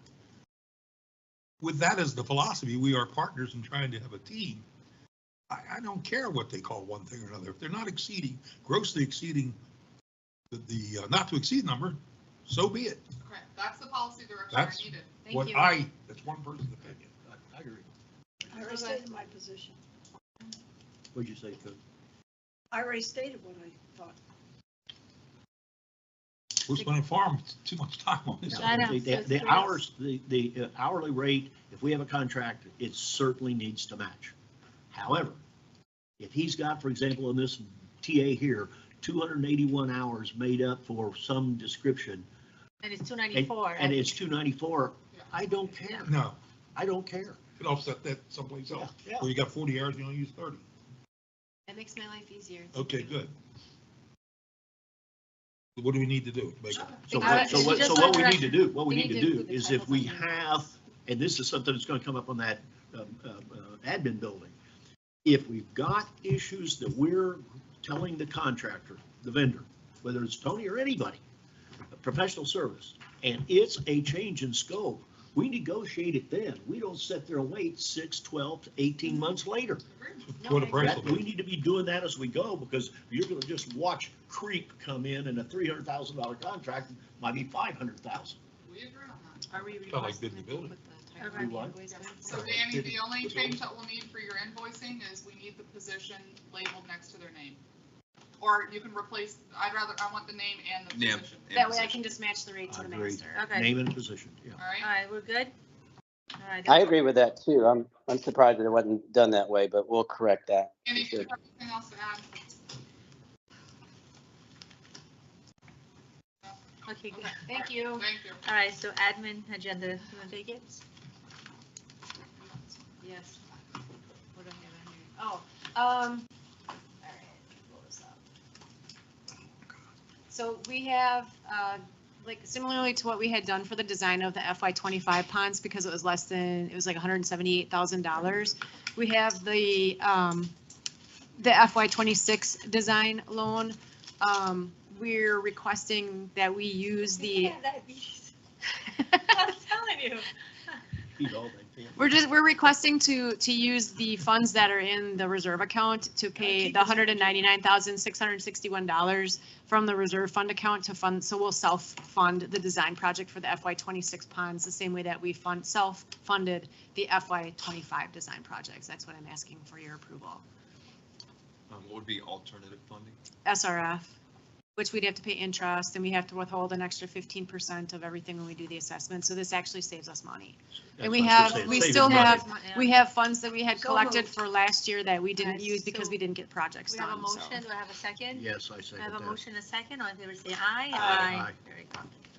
Alright, I will let SRF know that they can cancel that loan application then. I haven't sent it in yet. Thank you. So I was waiting for this. Thank you for the vote. I haven't sent in the loan app for that one yet. All right, 11B.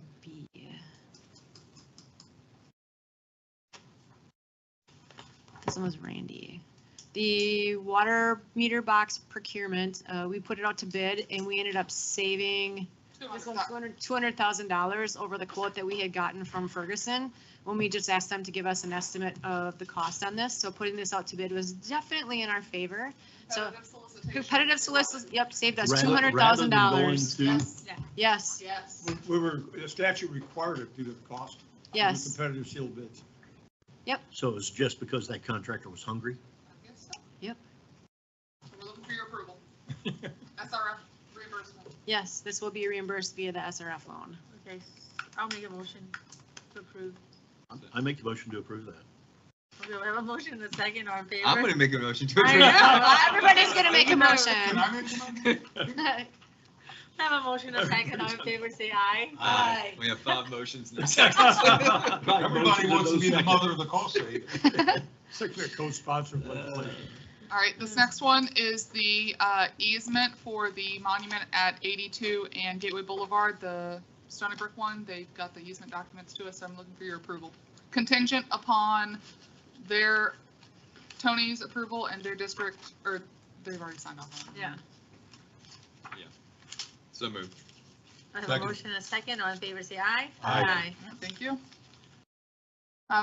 This next item, Leslie, is online. But basically, you all recall at the last meeting, we said we were going to set the public hearing for December 5th for the amendment to the Chapter 1 rules of the district, which is basically the utility. This is just a summary of what you're going to see on the December 5th meeting that we're proposing.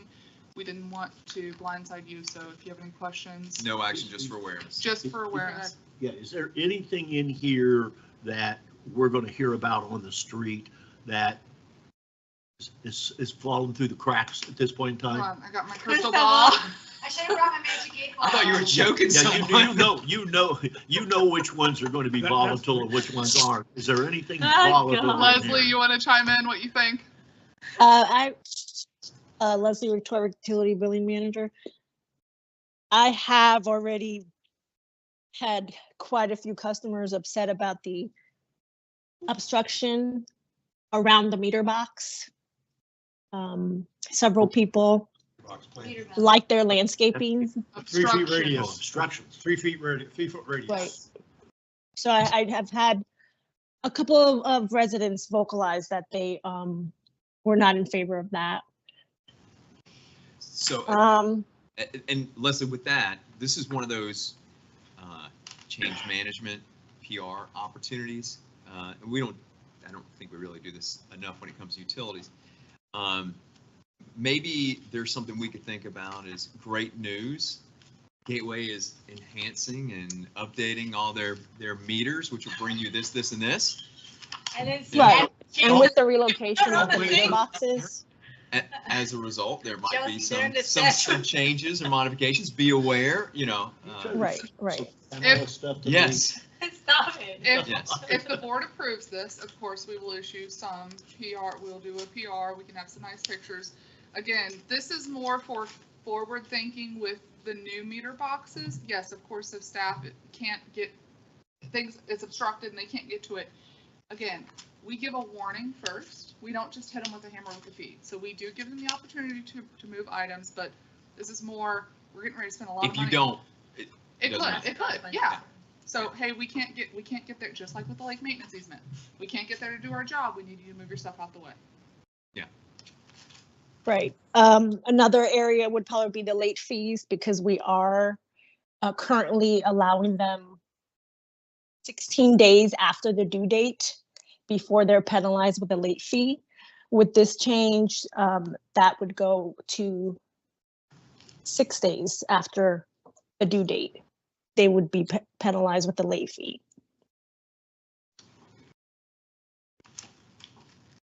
So we might get a little bit of pushback on customers who are accustomed to that. I know I've contacted and surveyed other utilities, and everyone pretty much issues their late penalties and notices 21 days from the date of billing has been issued. So this would be in line with what other utilities are doing. Do we have an appeal process in there for situations, for instance? Yes, ma'am. You don't have a husband or anything else, and you get taken to the hospital and you're in the hospital for a month and you're late. Is it possible in circumstances where they could present? Do we have an appeals process where they can come and make a case that they should not be charged the late fees? Yeah, but I don't think that example is within anything, but yes, we do have. We do have an administrator. They can go, they would contact Vicky And then if it got, and then if it was escalated, it'd go to Leslie, and after that, it would come to me, and every time, it can come to you. How many accounts do we have on auto drive? Leslie, did you hear? Leslie, how many Auto draft accounts? auto draft accounts do we have? We have about 1,600 accounts that are on ACH by checking, and about another almost 1,000 that are ACH by credit card. The percentage would So be is it 30%. 30%? So it'd be 30%. Do we offer, what discount or any advantage do we offer to that? Anything? We do not currently offer any discounts. That's something we may want to look into.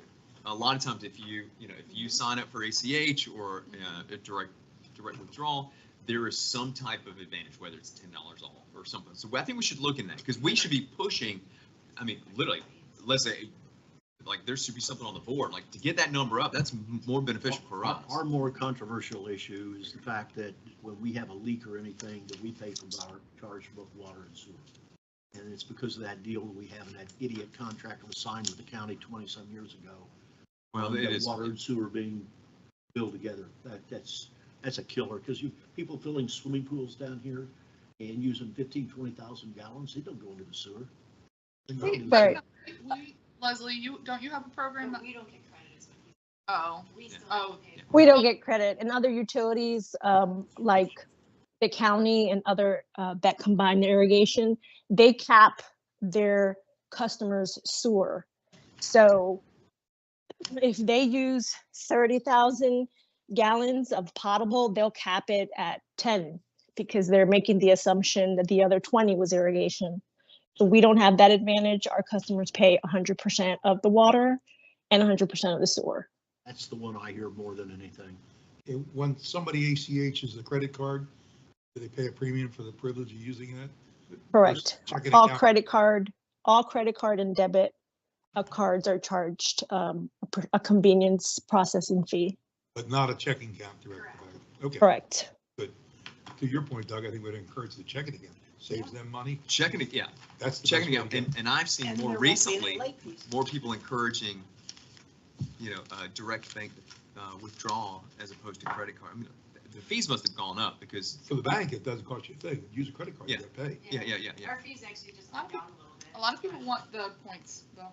Yeah. So this is just on the street for the December meeting. Yes, and this is. Oh, there's there's three things on the Yeah. December 5th meeting, actually. So There's a proposed, and it was advertised on Sunday in the newspaper, proposed amendment to the utility rules, which is comprehensive, which is one of the items.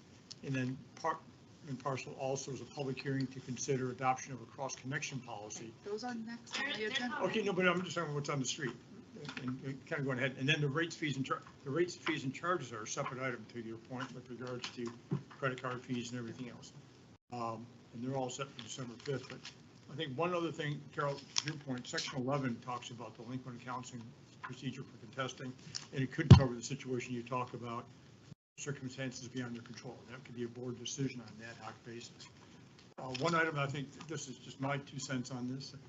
Everybody may also disagree. I think implementation of the cross connection. I know Leslie's been working on that. Staff has been for a while, but whether or not there's a more aggressive cross connection policy implementation, that's something that the public may be concerned about. That's all. And it's actually more black and white now. Well, a lot of that's not our idea to be doing this. That's correct. This is coming down the line. That's correct. It's not our idea. That'll be the next topic for today. But that's correct. That's the one. So again, this is just more of an FYI before the December 5th meeting. If you have any additional comments, we could make any edits or changes prior to that public hearing. And Russ is wrapping up his circular. And Russ is wrapping up his statement of estimated regulatory cost today. Yes. We had some adjustments. Next item, again, same thing. Leslie's been working hard on updating the fee schedule. And again, this is just for your review prior to the December 5th, if you have any other comments or thoughts on it. And Leslie, it's going out mail, the billing, what billing is it going out, Leslie? Next week on November the 15th. On this schedule, on the fee schedule, I would anticipate that the increase in the late fee from 1.5% to 5% or $10, whichever is greater, that my raised some eyebrows with the consumers, as well as increasing the disconnection for non-payment. I have that increased from $50 to $100.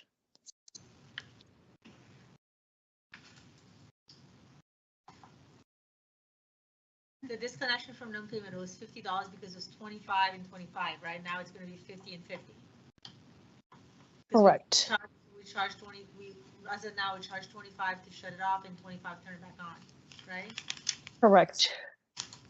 I think when I did an analysis, the cost was a little over $75, but that was, I did not include turning off both meters, just the 1 meter. Yeah, I just want to make sure it was total, that's it. Right. Any other comments on the fee schedule, proposed fee schedule? No? Leslie has worked very hard on this. Yes, she has. She's ready to be done with it, like me. Next one is what Tony was alluding to earlier. So we have a couple of policies on here that you'll start to see, hopefully if you approve on December 5th. We'll be able to implement and have you all approve policies via resolution moving forward instead of going through this whole rigmarole. And so we've got 3 policies up here for discussion, the cross connection, the availabilities, or just two, Leslie? Just the availabilities? Yes, just the availability and the cross connection. The cross connection will allow staff to discontinue water service if they're not in compliance with their annual inspections, which currently we are not doing. And also allowing or charging a late fee if those inspection reports are not turned in within 30 days of the due date. It's more of compliance, requiring compliance. All right. And then the next one is availability fees. Availability fees, we talked about that in our previous meetings. There are a handful of HOAs that probably will be taken back by this since they have not been charged availability fees for the common areas or parcels that are not currently being serviced.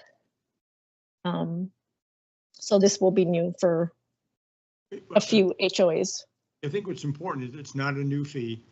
It's Correct. not a charge. It's a updated clarification and application and policy that was discussed, brought forward to the board. So it's applying the ability the district has to impose availability fees. But if they never paid it before, now they're gonna pay it. It's a new fee.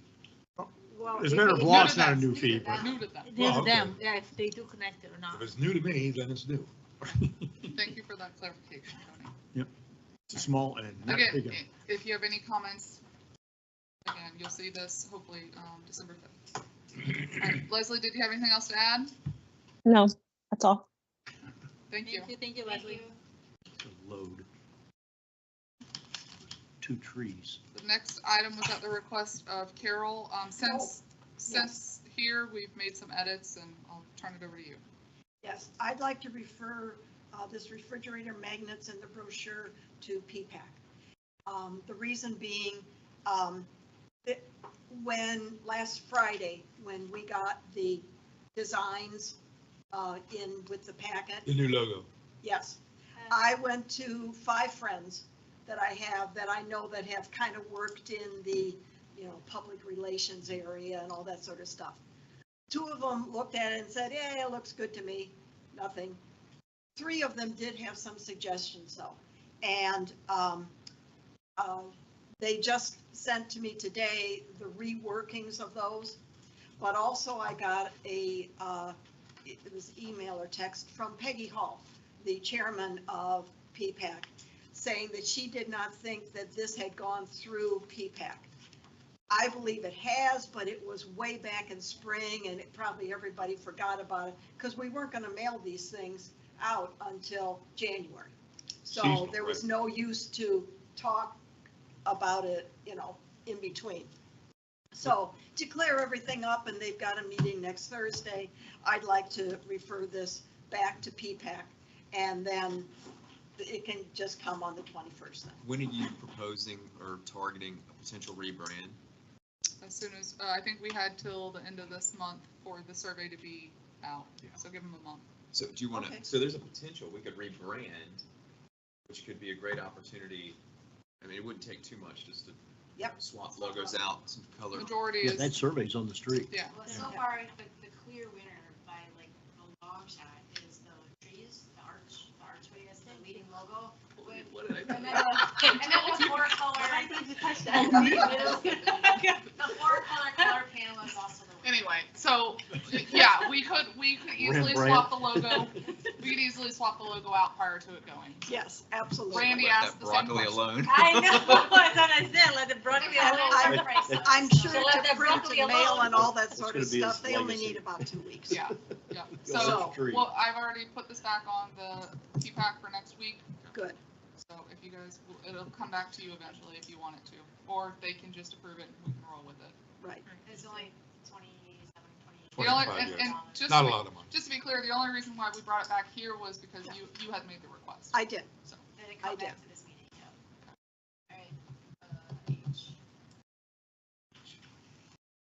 All right. This item is dated. You all had tabled it to this date specific. I don't think I think it's a moot point. They already have a representative on there, unofficially, officially, whatever you want to Officially. call it. So I suggest you kill this item. I make that motion. Kill it. Second. Do you need a motion? Okay, a motion and a second. All in favor, say aye. Aye. Thank you. I wonder what that's gonna be said, kill the item. All right. This next item, we've had over a year of ongoing discussions with the community association with the, as a direct result to the cancellation of the O&M agreement. We've gone back and forth countless times. They're proposing a $10,000 settlement, basically where we agree to disagree that we're not going to come to numbers. There's more information needed. There's been, you know, they're saying that they've provided all the information that they have. So I brought it, their HOA approved it, and I'm bringing it in front of you for. So 100K was what we originally, 120 some thousand. 123,000. 123,000. But that's not the amount that's still subject to. We got it down to 82,000. Okay, that's right, because I thought it was around 80. So they want to settle for 10? Yeah. That's- Okay, as a resident, not as a board member. What? All we're gonna No. do is take it from the right-hand pocket of the residents, put it in the left-hand pocket. It's gonna go from their checking account as a community association to the PPAC. And then PPAC will just take that amount of money and deduct it from the budget or put it in reserves. Do they understand that? They do. And they also understand it'll never happen again because we've now changed and all invoices come here. So this is from ancient history. Let's just get So it. it's on. only We're wasting impacting too much Pelican. time. Yes. What's the 20,000 that says there? It says right there in the. That's the number that PPC. Because if it was 100. They think they've reconciled all but 20. And so they said split the baby because there's issues on both sides, and that they're proposing 10,000. You can also counter with your own number, or you can accept the 10. 20, 40, 60, 80, it's time to kill this And thing. they will provide Tony's recommendation, and I support his recommendation, is that their attorney drafts the settlement document. That way we don't incur additional Well, costs. and so I time. can then take opportunities Yes, to make to- appropriate changes. I'm okay with that. To kill it. So it doesn't cost us any more of anybody's time, and we'll settle on the 10 and be done with it. And if we decide to go to court and all that sort of stuff, it's going to be a whole lot more than 80 some. We got plenty of odd time for that. I mean, you know, there's a time just to say, let's end it. Does anybody have a problem? If we were still dealing with Castle and KW, I would be 100% positive. So to Laura's point, I strongly suggest that you put a time frame on the settlement document returning to the district and being approved by both parties. And being paid. Okay, January 1st? You don't have a 2025. board member, you don't have a board meeting. You only have- 60 days? No, by then. I mean, okay, 60 days. I think that's. They're going to get rid of it as fast as we are. I think Nobody that's wants it. reasonable, considering the holidays coming up. I think So that's I'm Well, and their board has already voted to approve it. Right. Yes. They'll have to approve the settlement, but So yes. I make a motion Well, to approve Can you, That's at the top, the settlement offer. Item of- 11, the I. Just settlement, 11I. the settlement agreement in the amount of, So he has, I would suggest that the board approve settling this matter in exchange for the amount of $10,000 contingent upon the board approving a written settlement agreement. Sounds the good. date Prepared and by time. them. I couldn't have said it better. Within Tony. 60 days. within 60 days of today. Second. Thank you. We have a motion, a second, let's call for a vote, all in favor say Aye. aye. Hallelujah. Thank you. Sorry, Doug, I just don't want to make sure, is this being the settlement agreement without all the protections? So, Yeah. that's all. Welcome. Laura appreciates it. Thank you. I have like countless hours. All right, the only item I have for you all under district manager items is, you all approved the procurement of the meter boxes. We have received the AMI meter bids, which staff are reviewing. It'll be coming to you all December 5th, or I think December 5th. We just put out the labor component of replacing the meter boxes. So we're moving. And what about the bids for the administrative building? They'll coming to you on November 21st, as well as 3 pond bids that'll be coming, that are coming or have come in this week. How many bids did we get? We received 5. We would have received 6, but that developer went to the wrong location and it was after the deadline. But we did receive 5 bids from pretty much the ones who submitted last time, and 1 new one. You mean for the meter? No, No, admin. administrative. She's talking about admin. Oh, admin building. Yeah, that was Somebody went yesterday, to flop right? Yes, 5. Pardon? Somebody went to flop? Somebody came here. And it says on the cover page, you have to go to Fairway Lakes. And they went to Fairway Lakes last time that they submitted, but they ended up coming here and we did not accept the bid. So we had 5 bids for the admin buildings. Okay. And you're not going to give us a hint before then, huh? The lowest, Public information. yeah, the lowest bid was, for the admin itself was around 5.7. And for the park components was about 2.3. 2, hold on, 2 point, was it? 2.7. 2542, something like that. I got it, hold on, I'll tell Have you you. seen it? Yeah, He was for the here. bid opening. He came in person. I didn't even know. The low bid was, Because he doesn't get paid for that. It must have been pretty much. We're lucky he's here today. That's a good one. the low bid, which has to be reviewed by Tetra Tech, was O and Ames Kimball, and their base bid cost was $5,700,037. And their additive alternative number 1, the park improvements, was $2,529,369 for a total sum of $8,229,406. Is somebody talking to them, because they did leave a little over $1 million on the table? Is anybody talking to them? I would suggest not No, discussing we're the not. bids Yeah, at this we're time. not. I'm sorry. I would Tone of suggest, silence. yeah, I would suggest not That's why discussing. I can't talk to them, so who does talk to them? But we don't care. what? We don't care. Well, I care because Yeah. I don't want somebody pulling the rug out from underneath us. I would, That's the company that's I would right here, suggest that. I've had this happen to me before. I would suggest that when the staff selection committee sits Presents. and reviews and makes the The recommendations, engineer. the engineer reviews Yeah, it. so let's wait. Tetra The Tech's the review. engineer's going to make contact with them and everything. The engineer is doing the full review and Yeah, recommendation. so let's keep it that way. Okay, Okay. and just refresh my memory, how much was in the bonds for the administrative building? 3.62, 3.6, and how much for Parks and Rec? 550,000. Okay, And Pelican, the general fund and utilities budgeted additional funds for the admin building to get us to That's what I was 5.5. That's what I was thinking, 5.0, it was 5.5. So we'll have, I'm working on the, 200,000 short. I'm working on the numbers because the split is 59, 14, 27. So I'm working with Stephen and Laura on putting together the shortfall and which fund, which is mainly at this point the utilities fund. Say that one more time. Pelican did what? Pelican only contributed 14% of the total estimated cost for the admin building. Okay, because that's what. you they're mean supposed to- of the, Mhm. Yeah. they only contributed 14% of 3.6. And you budgeted another 14% to get you to the 5.5. So in Pelican's Okay, but fund, that's because that's what the bids came in first. no. No, because, We No, had- because the engineer's estimate was 5.5 million. Back And in the December of a shortfall, year ago. the delta, you guys put in 14% of the delta From the original EOPC to the new EOPC. And that was, But It's already in- PPAC hasn't officially put the money in. Yes, they did. They did. It's in- Oh, they did. Yes. That's why it's really 5.5, because we already had this. So that's conversation. part of the bond money then? No. You're funding No. it with reserves. You're funding They it funded forward. with reserves, okay. And then same thing with the general fund, same thing with the enterprise fund. So I'm working on calculating where the shortfalls are and where we can come up with the additional funds. We have interest that we've earned on the bonds that we can. And we talked about with Steven, and we talked about the, what we think is gonna be the leftover for this year, what we had for last year, and then those. Has he come up with anything yet? No, he's working on it. We had meetings. so in the 2025 budget, money's allocated for this building. Yes. Yes. Okay, but we haven't spent a nickel yet. We've spent money on design. Design. And Yeah, permitting. not the building. $100,000. That's it, that's it. That's a whole different ball of wax. But we haven't authorized the payment of money yet, even though we made a plan for it in the budget. You have not authorized a contractor to perform the construction, correct?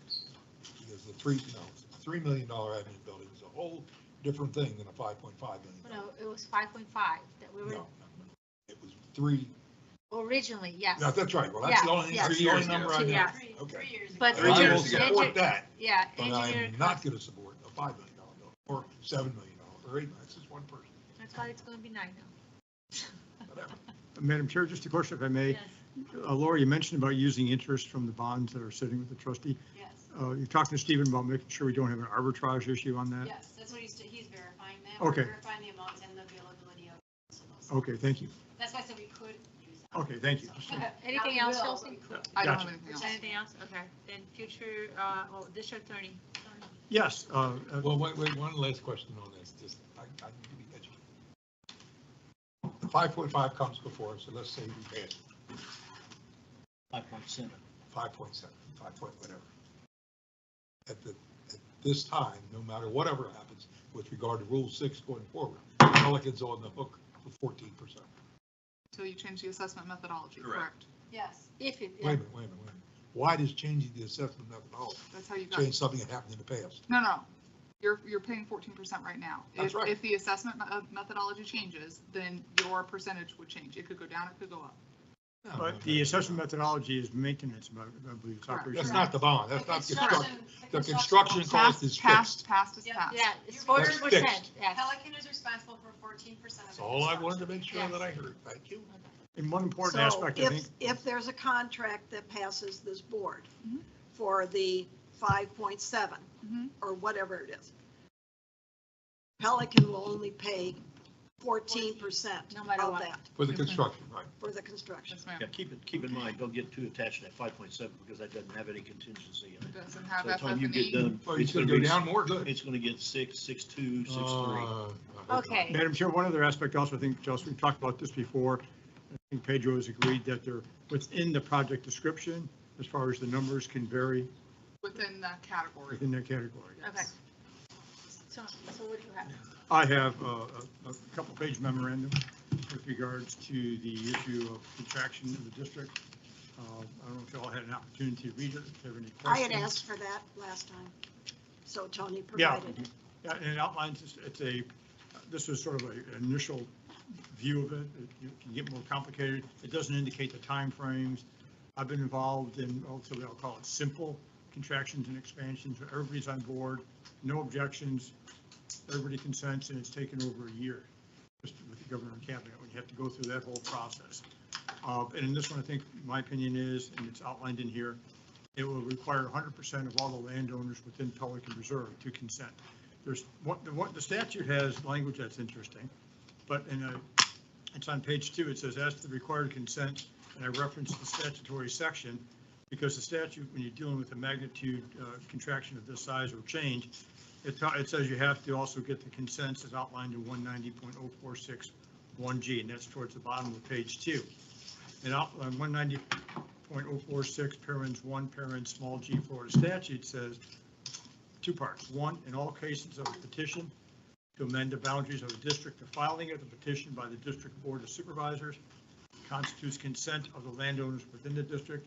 And next paragraph sentence, in all cases, again, written consent of those landowners whose land is to be added or to or deleted from the district as provided in 190.005, parens 1, parens small a, 2, Florida statutes is required.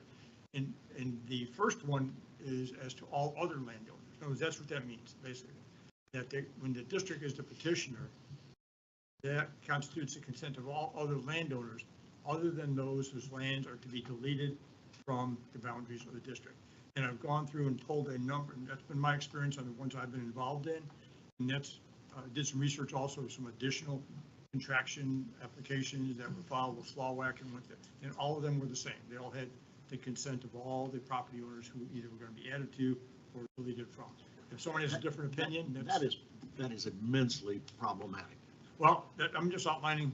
I know that what bothers me, the way you said it, is that what this means, in my opinion, is that have we got precedents that this has been done before, that we are going to have to get a written consent from 100% of 3,000 people? I can tell you right now, hell freeze before that happens. Well, let me just put it this way. The ones I researched for Division of Administrative Hearings or FLAWAC with regards to contractions did not have a magnitude or number of landowners involved. One had like 5 or 6 or 7, and they all gave consent. Well, why wouldn't we be able to go to them and get a definition that 50%, 60%, something like that? Because right now, I just see somebody taking off, going down a road that they're going to run into a Mack truck with this issue, spending a bunch of legal fees and everything, trying to go, because to me, everything else is not that difficult to get done. That is tough, but especially if it's a written consent. If the area to be withdrawn is less than 1,000 acres, does this apply? Okay, again, I was going upon the acreage that's involved. I know. Well, the other problem is, when you also look at it, we look at the cumulative net reductions that have happened. For example, let me find that statute. Let me find that language where it kicks to the other one. I didn't look at it from that perspective. And where I'm thinking about here is if the golf course decides to stay right where they are for whatever reason, then that drops off a lot of acres. Now we're under that 1,000 acre threshold. Well, it's not just 1,000 acres. Let me find that section in the contraction requirement. Let's see. Yeah, you're about 1,380 acres. Total. But pull golf out, and it's going to drop down to. Well, that 1,380 also includes C5 and that whole area there. So there's additional acreage, and that could go to the city of Fort Myers real easy. Correct. Okay. It talks about in F, 190.0646F. And it talks about petitions to amend the boundaries of the district that exceed the amount of land specified in paragraph subsection E shall be processed. And according to this, is a more complicated process. If you look at E, it says during the existence of a district established by administrative rule, which this district was, the process to amend the boundaries of the district pursuant to paragraphs A through D shall not permit a cumulative net total greater than 50% of the land in the initial district, in no event greater than 1,000 acres on a cumulative net basis. Okay, so and then, on a cumulative, and I guess the question is, when you're looking at how this district started, it was well over 5,000 acres. There have been a couple of contractions, and I believe this would make it more than, arguably, greater than 1,000 on a cumulative net basis. What influences the county in the position of Pelican within the county? The county has. The city. I'm sorry, the city. The city has the ability to comment on the petition, to support the petition, to take no position on the petition or consent to the petition. Well, my point is, there's within the city, you got Pelican. How much of Pelican falls within the city? All of it. No. Look, except for utilities. No, all the Pelican Reserve is in the city boundaries, yes. All Pelican is in the city. We have utility service from Gateway. Utilities, oh, right. Yeah, Okay. yeah. It's about approximately 1,382 acres. But that includes golf course and commercial. Whatever is within the Pelican. Okay, but I mean, so if they're not part of that, then it's a different hurdle. But it might not be, again, Bob, it says in no event greater than 1,000 acres on a cumulative net basis. So the question is, when you start adding Well, then up you all gotta the tell us what left contractions. before. I'm sorry? Well, you gotta understand what was deleted prior to. Well, that. yeah, and by way of example, I have, I thought I brought it with me. Well, I don't want you to answer off the top of your head, but look at it. No, I have one right here where they, it's one where this is one only 12 acres, that was tree line. There was another one where they deleted the whole section between Area 9 and where Pelican Reserve is. That area was contracted from and removed from the district. In the Yeah, that's a very narrow boundary. It's long, No, but it's quite narrow. all that acreage was removed. Where Colonial is? So did they get 100% of everybody to sign that then? Yes. How many was? Recall at the Two. time, no, the key issue is, in fact, this was, the district was the petitioner in this case, because this wasn't. Well, the district would be a petitioner in this case too. Okay. But Worthington was a landowner, and Worthington consented to it, so they got the consent. So it was one person. Yeah. even That's better. correct. The thing, Okay, so maybe for our next meeting, you could let us know what the total number of contractions have been. Up to date. Up to this moment. Yes, and I'll contact the executive director of FLOWAC and ask some of the questions you've asked about. Are there any petitions that have been filed where they have multiple parcels being removed where they did not require, number one, consent of all? And secondly, their interpretation application of the cumulative net basis. And there's also an attorney I work with. And there was one point in past- time that Pelican wasn't part of the district, correct? I'm sorry?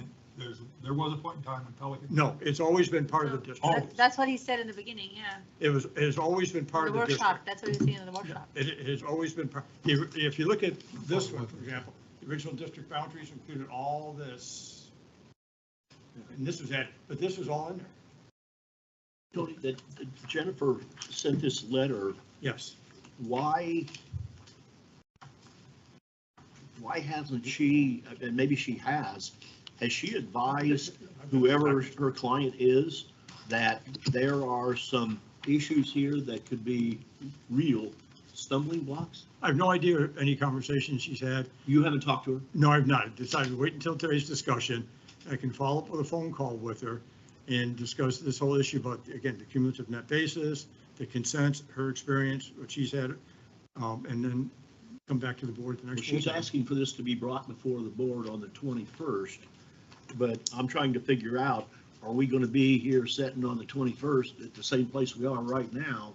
And that is that we got to have answers, certainly clarity on this written approval and consent. We got to have an answer to that. Let me just, I can put it this way. In the cases I've researched, there was one case that went up for an addition of land to the district, and it was thousands of acres, and there was one small piece. The property owner didn't ask for inclusion, and they went through this whole analysis of how it was de minimis and minor and small, so there was no difficulty in amending the district boundaries in that case. But again, it was huge amount of acreage, one tiny piece. And that was, they said, normally we require all the consent. That was a real outlier. There's nothing of this magnitude. I can see it when it's in its infancy and it's maybe not developed to any extent whatsoever. But we're basically talking about a built out a district. That's the legislature and how they've really not paid much attention. There are a number of issues in 190 that need to be corrected. Well, my question is there a way that we can get out of the people up in Tallahassee a decision that would be able to answer and quantify the people, the number of approvals we have to get? I don't think you get an answer. You may get you may just get a staff person because the FLOWAC is governor and cabinet. You're not going to get to all the cabinet aides, and they in time to get something.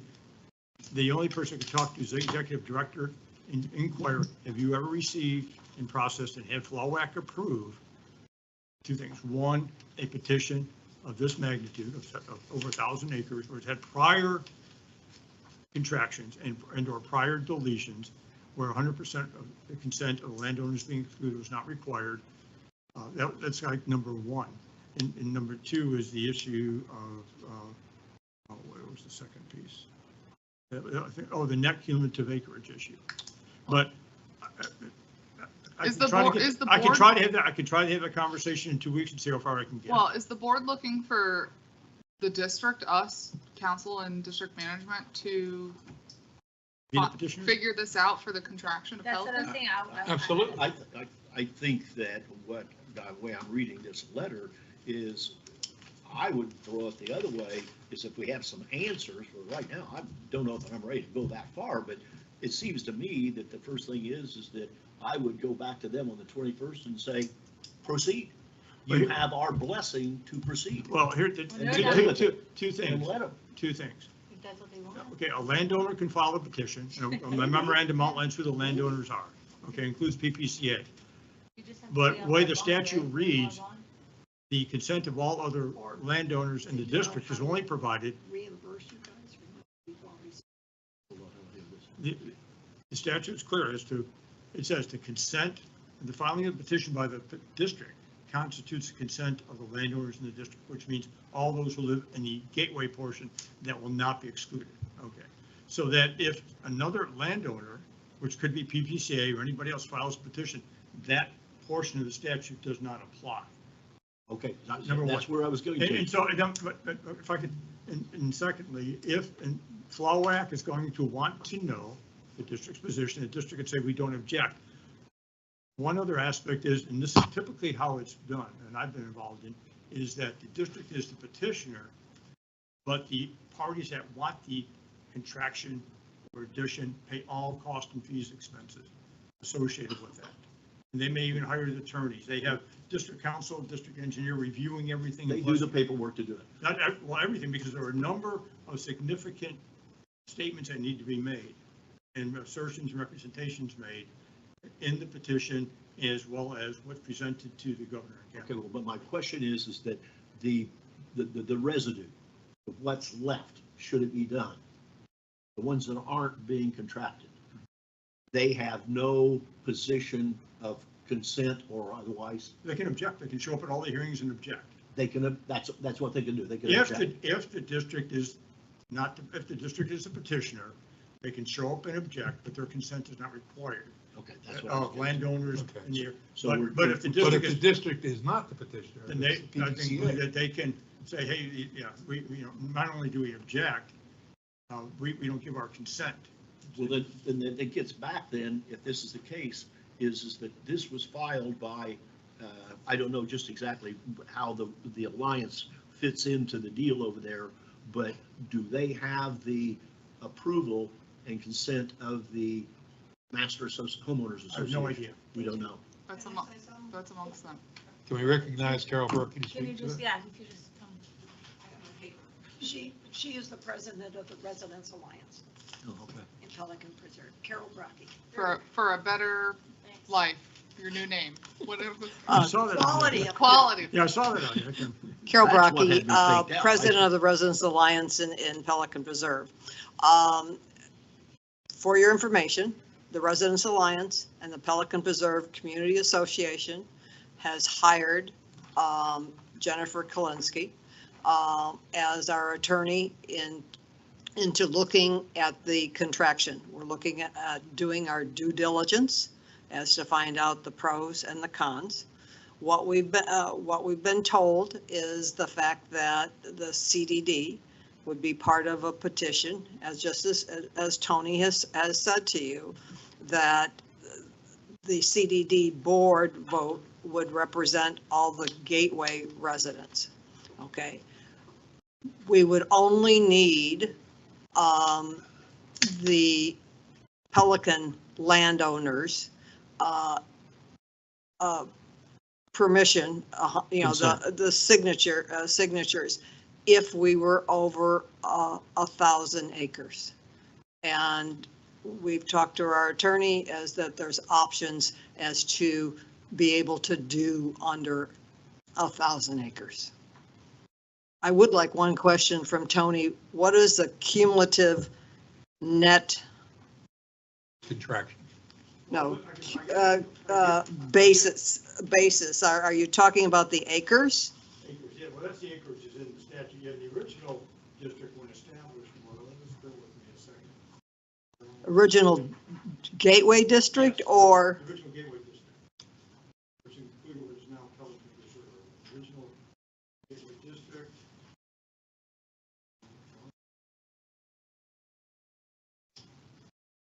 5,500 something, I thought. I believe it was, 5588. Yeah, I think you're right.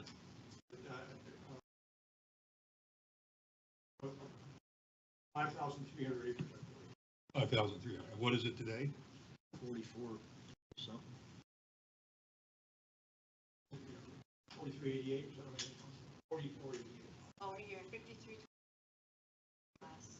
So, but I didn't see that the 1,000 acres, or the 1,000 acres had to do with anything of what Gateway was before or in the beginning or whatever. It is if you're going to. Cumulative. If it's. Well, no, again, statute, and this is for, again, for clarification, you need, I'm reading from the statute, it's 190.046. Just as the amount of the contraction. It says, this is E again. During existence of a district initially established by administrative rule, process to amend the boundaries of the district, pursuant to the complicated process, shall not permit a cumulative net total greater than 50%, and in the district, and in no event greater than 1,000 acres on a cumulative net basis. The cumulative, in my mind, is more than one. We're talking about cumulative, as opposed to an individual basis. If it was originally 55 something, and now it's 4488, we've already violated that. Because that's 1,000. It was done multiple times. But No, you're not violated that. You kicked to a different process. well, in excess of 1,000 acres. Yes. Additions to amend the boundaries of the district that exceed the amount of land specified, E shall be processed in accordance with the more complicated. So what you're saying is. There's a process, just different. What you're saying is that the attorney They should know. has advised you that as long as you are over that 1,000. Under. Over no, the 1,000, you would. Got to jump through those hoops. Correct. So your other option would be to look at alternatives that would take it under 1,000. Correct. So Okay. what it sounds like is they're taking the lead on this and that. Yeah, well, they've asked us to put it on the agenda for the meeting, and I just seems to me that. And I wasn't under the impression that's what they were asking for. I was under the impression it was the assessment methodology. Yeah, Fish I kind. think Mr. Fishkind. I It's think assessment methodology. So you just come back with more Yeah, information the board, first? actually, what I'll do, I'll talk with Jennifer, I'll call the executive, I'll whack, and talk to some more folks, and look for, again, other examples. I'm also up with I can send you what I have as far as petitions in the past that have amended boundaries of the district. But Tony, my point is whether this is a consent of under 1,000, over 1,000, or whatever, do they have to have 100% consensus of it, whatever it is? It appears to as of now, and then Tony's gonna research, Tony's, Yeah, I have to think- go in a minute too. I So believe that. Tony's gonna research more, is that what you Okay. said, right? Yeah. Okay. Thank you, Carol. Thank Okay. you, Carol. Anything on Mr. Fishkind as far as, we'll get to that next. That's one of our next ones. okay. No, and then, I think what's important is the next sentence. It's 190.0461G. In all cases, it doesn't say, in those instances where you are having to follow a more complicated process, in all cases, a petition to amend the boundaries of the district, a petition by the district board of supervisors constitutes consent of the landowners. All cases, written consent of those landowners just to be added to the deleted is required. And so if we're not following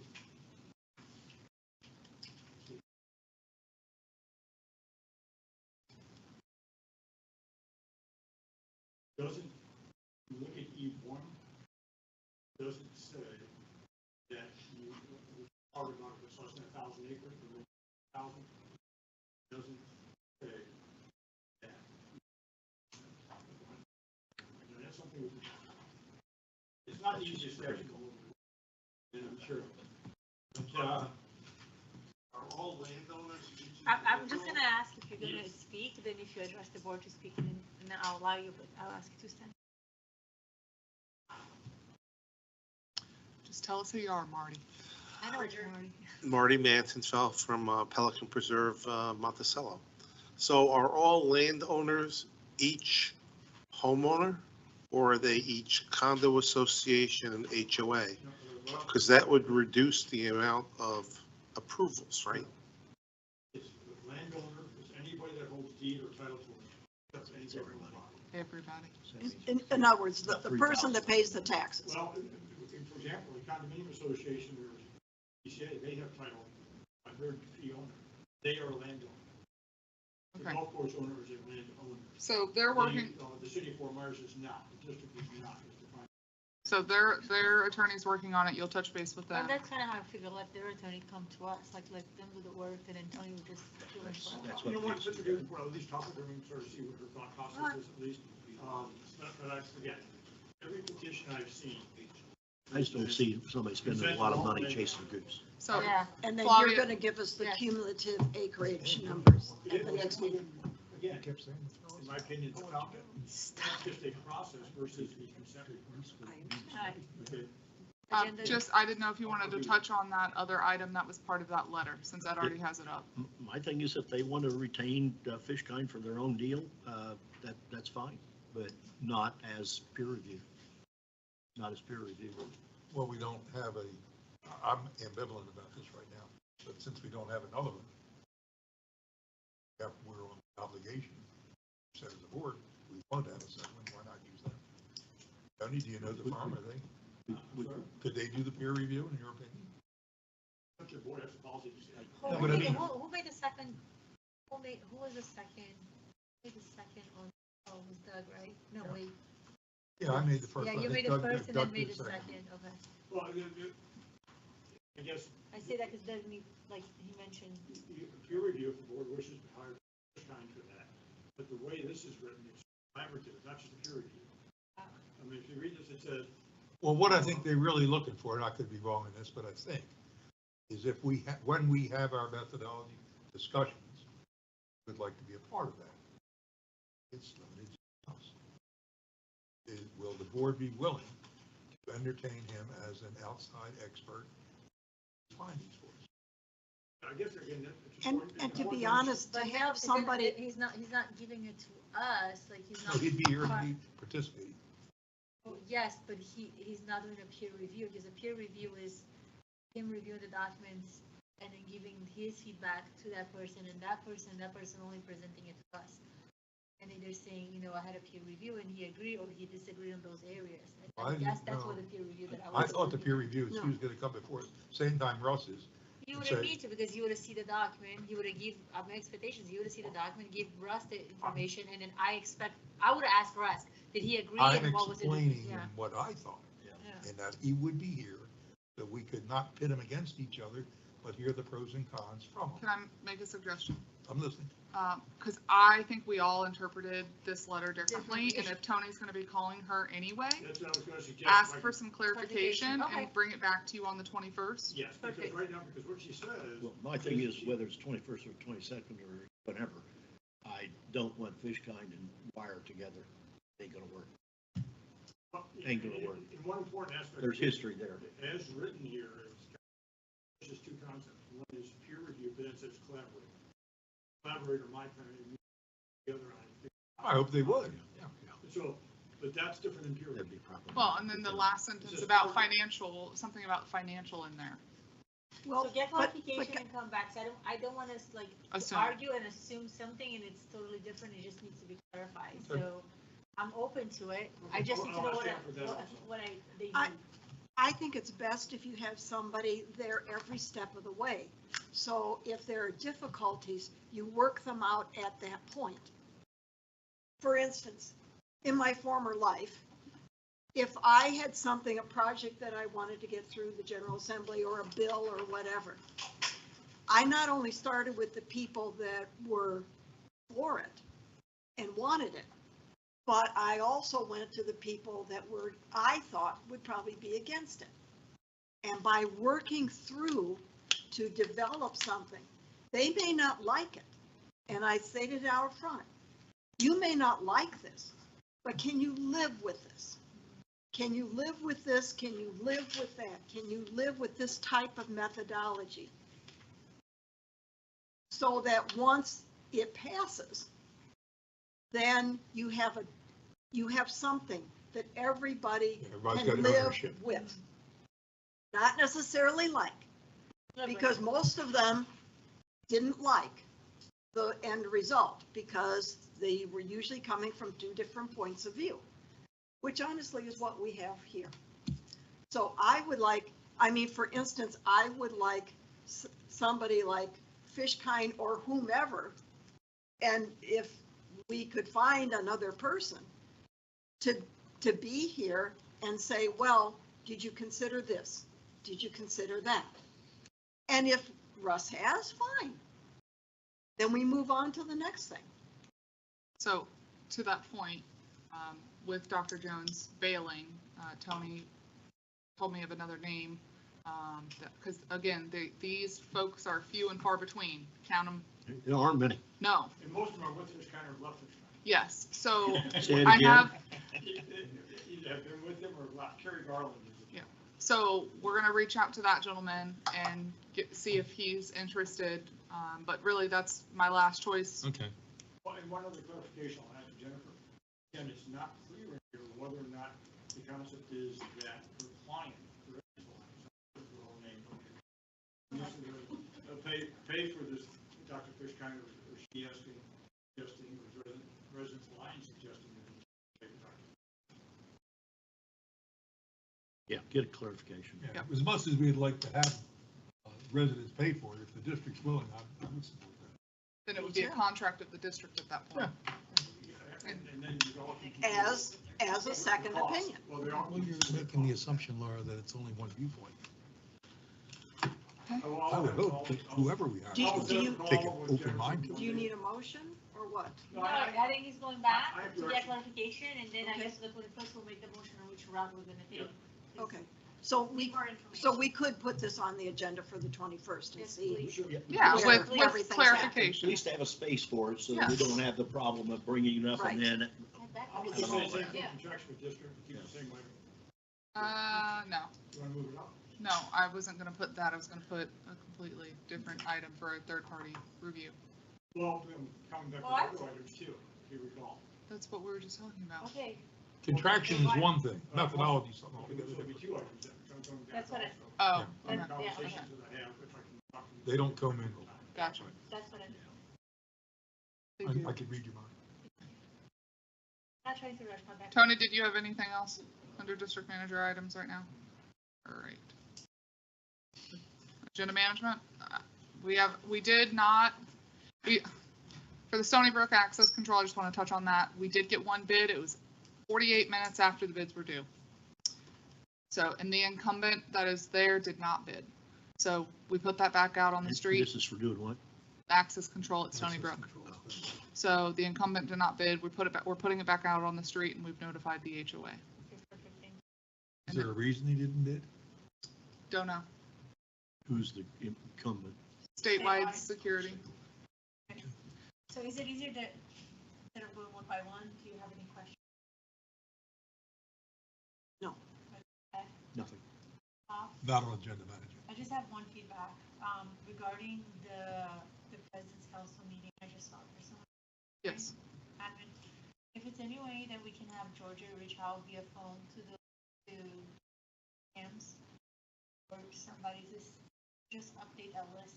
I Way still think that the least is off, because I've been talking in the street and they're like, no, I haven't received it. So either I don't know if we're just sending to the CAM and what we thought was President, or somehow she can update that. That whole list needs to be updated. It's way I haven't off. seen it lately, but so that's one thing.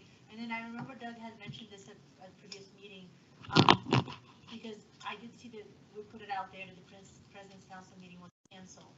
But honestly, I want to put it back on them, because it wasn't canceled because of us. So if we can put in, like, it was canceled due to low attendance, only 5 HOAs have signed up. If you have not received this information, please reach out to the district to update information. I think that's really important to get out there. So I don't want residents to think that, hey, we canceled, you know, and I didn't want to call them out, but if that's what we want to. Just to show that, We're trying. our attitude. We went around Pond 94, with Bob, and I think you went around too. We had Separately. people come out. Separately. Y'all went separately. Yeah, people came out. I was absolutely shocked at the number of people with CDD. Oh, I'm used to that all the time in CDD. Pelican. Who are you? I mean, our out, getting out to these people is horrible. Somehow, We're some kinda way, used we to gotta that. explain what we do. Maybe, they must see the flags and the banners that says CDD, get the bills. We just got the tax assessment. They saw $1,193, I guarantee you. I know, yeah. But you're absolutely right. They just Through don't have a all clue. of Gateway, including Pelican. Oh, They yeah. don't know what we do, who we are, what we. I don't know what you do to So that's my only thing that I have. frustrate. Okay. We're good? Yep. Bob, nothing? Oh, I had nothing for agenda Okay. minute. So supervisor comments, do you have anything? Oh, yes. Fire warrants? Pardon? Fire warrants, Credits, fire and tech. Nothing. nothing. The next Tuesday, Parks and Rec has a 1:30 meeting. I cannot go to that meeting. I got a doctor's I appointment. cannot go either. Okay, can either of you guys go? Not next week. Next Tuesday, 1:30. I'll reach here. out to Doug and see if he can go. Okay. I think I'm going to Cincinnati next Tuesday. Then October 1st, we started a new fiscal year. And one of the things that we had talked about during budgeting was the percentages of administrative time that was being billed to Pelican Preserve. And although Laura sends out the task thing, she does not necessarily give us an idea about the administrative time. I would like to ask for a report for October, because we finished the month of October now at the next meeting, as to what percentage everybody had and how many hours that equates to, so that we can also pass that on to PPAC and the subcommittee. Remember, we said we were going to try and be very diligent with the budget and cut down on administrative assistance as much as possible. And I've heard from some of the committees, for instance, that things are really rolling pretty good with all, probably except for safety and security. They're still fumbling a little bit, but landscape and ponds, they're running good. They may not need monthly meetings. They may. The landscape, ponds is already quarterly. Quarterly, And right. it's going to be bi-monthly for landscape this year. But Yep. I'm saying, we need to start getting that report every month so that when we come to budgeting, we can say, okay, we've got 6 months worth of reports and we have not used the amount of time that was originally budgeted for us. So just to clarify, you do get that weekly, but Laura will add that to the monthly report I've at the been- next meeting. I've been adding it to my monthly report for the last couple of months. So how long, what's our history on this? I want a 6 1 months, month. 8 months? Well, I want it for this board and specifically budgeting processes. But I'm saying I'm already including that. well, it's Well, really wanting. So you're This, looking for detail is what you're well, looking what I for? want to know is, this is the maintenance ban that we have. right. And It's a it said maintenance for, report that you sent. for 10-1, No, there's, okay, go ahead. 18 hours were worked on swirly repair and sign repair. The next week is clean boardwalk and swirlied at Carino. What I'm really looking for is if they're working on a monument or a street, we know the number of that monument. Put down, I worked on monument 13, and I know where they were. Or I worked at cul-de-sac 14. They're all known things. When Daniel sends them over, he sends them to a spot. Tell me the spots. Don't just have monument repair and rust removal. Okay. That doesn't do squat as far So as knowing what Daniel's back, and you and I've talked, and we will try to get some better detailed Okay. information on that. But to Laura's point, you do get that weekly. The You- admin hours are on there, that's all. This is the that's- admin hours, right? Yes, that's, Okay. I put it on the right side. But this tells me nothing, okay? It says that Chelsea worked 4.5 hours on He wants the something. detail. He wants. I want it, yeah, that's all. I mean, I'm not arguing with Not, the not hours. like a lot of detail, just some, Yeah. like, No, we have it. We'll get it. You're in- working on things, we'll get- because quite honestly, and I'm not trying to, when I go through these lists that we have here, things that that Tony works on, the thing that Tetra Tech works on, there's not a lot of meat in there for Pelican. But we got a hell of a lot of hours we build. So I'd like to know what we're building. Okay. So you can properly Yep. adjust. Okay. We'll get And that. we can fix. Yeah, that's what I I wanna meant. cut- Like, I wanna the cut goal out the is waste. to- yeah. We will get that added to the admin monthly report. I don't even know who Julie is, but Julie is the Julie pays your lady. bills. Julie pays your bills. You don't Oh. want to mess with her. Yeah, Nathan, I'm paying 7 hours a week for Nathan. Nathan's a project manager. You don't have projects that I He need was 7 hours filling in worth while of. Daniel was gone. For the All whole right. month of, okay. Yeah, You he get was- the message. he was- yeah. Okay. Okay. Yes, we'll get additional I'm information. glad you Thank brought you. that up. And then finally, the Stony Brook odor issue, the smells over in Stony Brook. It's been a couple months now. Is it fixed?